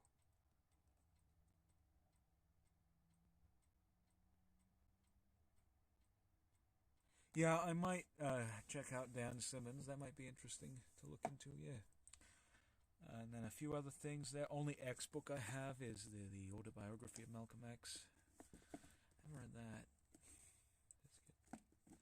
Let's get that back in there. And then autobiography of a yogi. Mean to read that. And then let's see. I think I showed all the books that I got recently. This is the Thrawn trilogy by Timothy Zahn, of which I've read the first book and not the others because my brother still needs to read this first book so he can read the second one and the third one. So get on that. Oh God, I spit all over my phone. I'm not going to wipe it off because I don't want to accidentally hit the stop button. We have here Shadow of the Wind by Carlos Ruiz Zafón. This book is highly praised by Ahab. I just got this copy to replace the one I had. This will be on my list. Yes, indeed. This is on my reading list. I will get to this eventually, Ahab. Believe you me, I will. So at some point. And then finally, just a few more things there. Stuff by Zola, the Zeds, and then my Troop of Marios here. And then a Goofus mug with some pencils and pens and such in there. Wiley mug, and then some other things there. Pocket watch there. This here. Yeah, I know you love that book. I heard it's wonderful. I will read it eventually, as I said. Yeah, I've heard Frosty Knives really loves this series, the Timothy Zahn Thrawn trilogy. But this right here. Oh, he hates Shadow. Thank you very much for the compliments on these Mario figures here. These are from my Mario collecting days. back in 2011 through 13 when I tried to impress my cousin, and I still have them, and they look pretty neat. But this here, this just shows you how much I'm into the Lost World. I have a magnet, yes, an actual magnet of the book cover of The Lost World by Arthur Conan Doyle. Still in the plastic wrapping. So that's how much of a fan I am of the book. So yes, indeed. Anyway, that is all of the main books here. All of the paperbacks and hardback books I have lying about here. I will show you, I'm not entirely done with this collection yet. I will show you what are in these bookcases. These bookcases right here. Let me go ahead and thank you. Thank you for your compliment on the magnet. Let me go ahead and put that right up there somewhere. Okay, right there. Maybe move those Yodas out of the way. Oh, by the way, The Mandalorian is the only good thing that Disney, the only good thing to come out of the Disney deal with Star Wars. In my opinion. Or no, that's a fact. That is a fact. A known fact. So yeah, there you go. So get those out of there. And I'll show you what's in these cases. These are my pride and joy. And then there's some journals right there. Let me go ahead and... These right here are Eastern Press editions. Now, I will do a whole video series on these. This is out of the 100 Greatest Books Ever Written series. I have about half of them. Yeah, Rogue One is alright. It's okay, I guess. But I have about half of these books, and each of them are absolutely beautiful. You can see just how many titles there are. There's actually more than 100. Yeah, I'll have to maybe watch the Clone Wars sometime, maybe. Who knows? There's actually more than 100 books in the series. It's probably up to 125, but it was originally 100. But I have about half of these, and they are just wonderful works of art. They really are. And I'm just showing you here, just look at how beautiful those are. Yeah, very enviable indeed. They actually, in the 70s, they started this series in the 70s, and then they completed it in the 80s, and they had about 100 books, and then they restarted it back in the early 2000s and added about 25 more books to this series. And this is half of them. You can get these. My tips on acquiring these books is to get them used and pay no more than $20 for them. You can get them online. You can buy them brand new from the website Eastern Press. That's okay. So we have Aesop's Fables, Little Women, Divine Comedy, Arabian Nights, The Birds and the Frogs, Politics and Poetics of Aristotle, Confessions of St. Augustine, Pride and Prejudice, Essays of Francis Bacon, Beowulf, Decameron, Wuthering Heights, Pilgrim's Progress, The Werewolf Flesh, Alice's Adventures in Wonderland, Don Quixote, Canterbury Tales, two plays by Anton Chekhov, Annalise and Confucius, Heart of Darkness, Lord Jim, Last Mohicans, Red Badger Courage, On the Origin of Species, Charles Dickens short stories, Tale of Two Cities, Great Expectations, David Copperfield, Crime and Punishment, Brothers Karamazov, Three Musketeers, Count of Monte Cristo, The Mill of the Floss, Tom Jones, Madame Bovary, which is the only edition I will ever buy Madame Bovary in. Yes, Beowulf.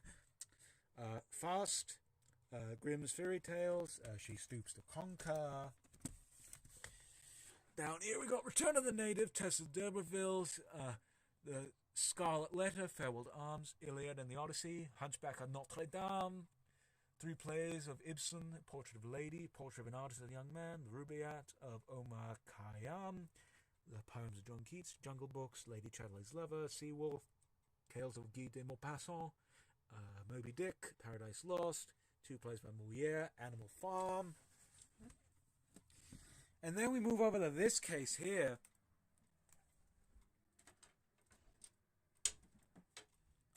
We have Plato's Republic, Tales of Mystery and Imagination by Edgar Allan Poe, Confessions of Jean-Jacques Rousseau, Ivanhoe, The Talisman, Shakespeare's Tragedies, Histories and Comedies, Two Plays of Puritans by George Bernard Shaw, Frankenstein, Oedipus the King, The Red and the Black, My Life Savings, The Life and Opinions of Tristram Shandy, Treasure Island, Strange Case of Dr. Jekyll and Mr. Hyde, Dracula, Uncle Tom's Cabin, Gulliver's Travels, Vanity Fair, Walden, War and Peace, Filders and Sons, Huck Finn, 20,000 Leagues Under the Sea, Candide, Time Machine, Leaves of Grass, and the poems of W.B. Yeats.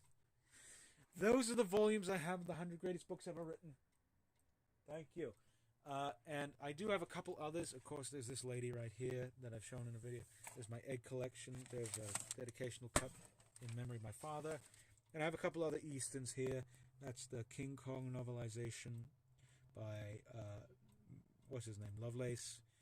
And I got The Lost World and Poison Bell by Conan Doyle. And those are some copies of Paris Review. But yeah, you can get these, and this is a first unedited proof of Medusa uploaded by my aunt. But you can get these online on the website of Eastern Press for about $64 per volume. $64 per volume is a bit steep for me. Shakespeare, my favorite play is Hamlet.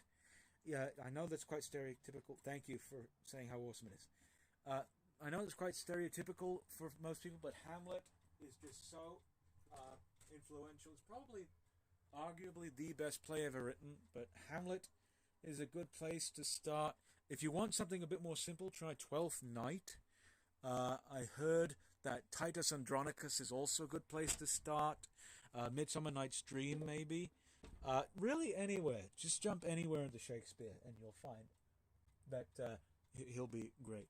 But you can get these, as I said, online, brand new. You can subscribe to the series of the 100 greatest books ever written, and you'll get one volume per month, and each volume will be $64. That's a bit steep for me, so I buy these used for $20 or less. And these books are so beautiful. In fact, let me show you one right now. Let me see. Let me just pick one off here. Which is a good example of this? Let's see. Hey, let me ask you this: which one of these should I pick off as an example of how finely crafted these books are? Which one do you want to see? Just to see how. A good way to start with Shakespeare, Logan, is to get No Fear Shakespeare by Spark Notes. That gives you the not only the original text, but also the modern interpretation of it, so you can read along like a modern reader. So start there.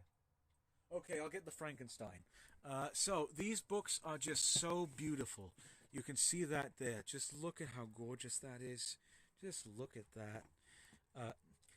Let me get the Dracula too, because that's a very similar one in nature. Here's the Dracula as well. You can see, yeah, Animal Farm's one too. I'll get Animal Farm too, but Animal Farm, yeah. So we got Dracula, Frankenstein, and Animal Farm. I'll show you just how beautiful each of these volumes is. And these books will get their own series eventually. I don't know when, but eventually. As I said, I have half of the books now, and I will when I do get the series up and running, I will have all of them. But these books are just so beautiful. Look, these are bound in genuine leather. They are gold gilded. Have, gold gilding on the pages to keep dust out. They have silk ribbon markers. And the end pages here, that is silk. Very nice to the touch. And if you just flip into here, every one of these books has a beautiful illustration of the author. And the way you can tell that it's part of the series, that right there, 100 greatest books ever written. That is the insignia of the publisher, Eastern Press. And some of these books are beautifully illustrated throughout. This isn't exactly all that well illustrated. The illustrations in here are kind of okay. You can see they vary in terms of quality on the illustrations. For instance, that's there. Let me try and see if I can get one of the actual monster. This one is one of the few books I actually bought brand new from the site. I can get one of the monster. Ah, right there.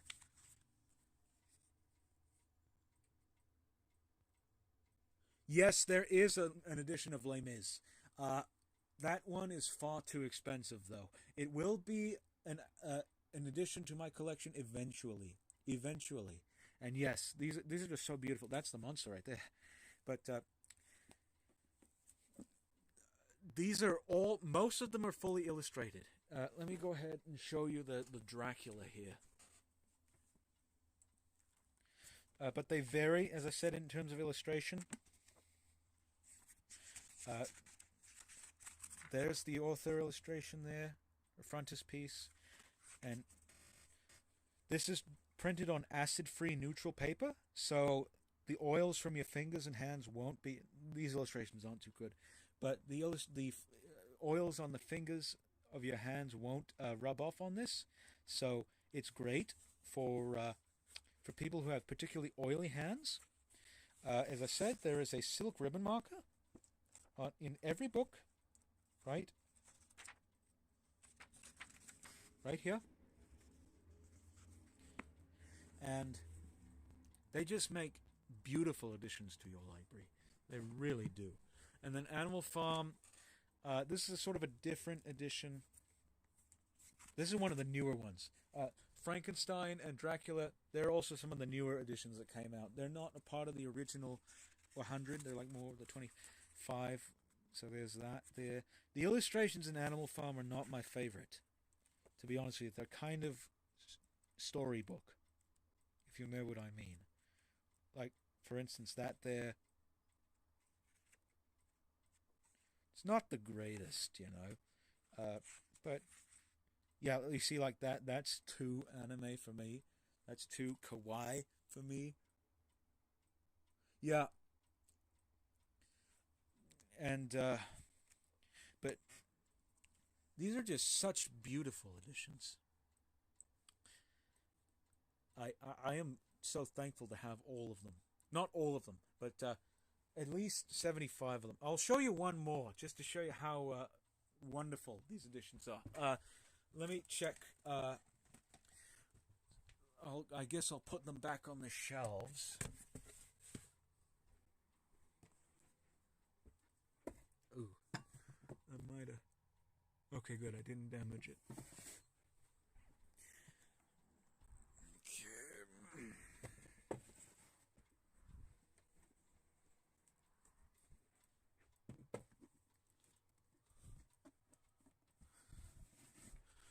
All right, I'll show one more example. Yeah, I still like that edition, but it's not great. Some of these are a bit different. Like, for instance, this Alice in Wonderland right here. It has the original illustrations by John Tenniel, which, in my opinion, you can't have any other illustration with this particular text. It has to be these. So it's wonderful that they included that. But there, I will just... This series, I have no idea when it will come out, but I will go through each and every single one of these volumes, once I get them all, in detail. And each video will be about maybe, I don't know, 5 or 10 minutes. And it will just be wonderful. It really will. And that, my friends, concludes the tour, the long-awaited tour of my library. Yes, we went through most of every single book in here. Just about every single one. And you even got to see my ALF collection.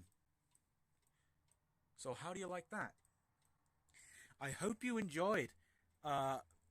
this tour as much as I enjoyed having you all on here. And that's pretty much it. I will go ahead and end this stream here in just a few moments. And now you know just what type of literature I'm into. Cuckoo clock again. And well, thank you very much. I'm glad you love this collection. Now, oh, wait a second. That's right. I forgot about the game. Yes. So, did anyone spot all of the Sherlock Holmes DIY books? I don't think I do have any DIY books. No. I'm not too sure. But did anyone spot any Sherlock Holmes pastiches? Because if you did, I will point them out.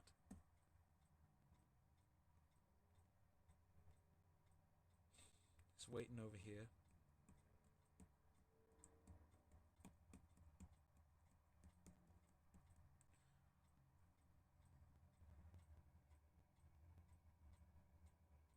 Okay, very good. Well, I guess I'll show you the pastiches.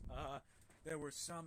There's obviously this one right here, biography of Sherlock Holmes. There's these for the rivals and so. And what's it called? There's others there. I'll show them later. But anyway, I'm glad you enjoyed Ahab. I'm very glad you enjoyed. And then the box set. Obviously, any books that look like this were from the box set, and the Sequoia books. Oh, it's all right. It's all right. I forgot to. But the Sequoia books I will detail in the next. What's it called? Not next, but in a video eventually. I have to release that video sometime. It's just that the phone on which it is stored is broken and needs to have not only the screen but the LCD replaced. Even though I already had it replaced, but it's broken again. I'm glad you all enjoyed it. I'm not sure who that is. It's probably like a mistake or something. I don't know. You can either take me or leave me. That's my opinion on myself. But anyhow, I hope you all enjoyed this tour and got an idea as to what types of literature I'm into. And that's pretty much it. I wish you all to have a very happy day. Yeah, it's probably that guy. Whatever. I don't know. But I wish you all to have a very happy day and such. And I will see you all in the next video. I'm very thankful that I was able to get this finally done. And I will see you all. Oh, look, there's Nadine. Hello there. Yeah, for a while, all of these books were in just all over the place, as you know. But thank you very much, Guntik. I hope you all enjoyed, as I said, and I will see you all. Yes, what's your question, Logan?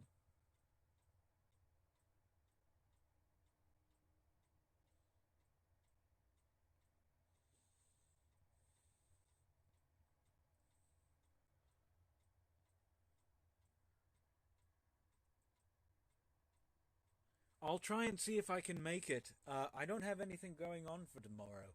I might just do that. I might stop in. So we'll see. I will try and see if I can make it. No guarantees, but I will most likely make it. I'll pop in for a little bit. Yeah, why not? Okay, I hope you enjoyed. I am going to cut this off right now, and we will see you here very soon. Cheers.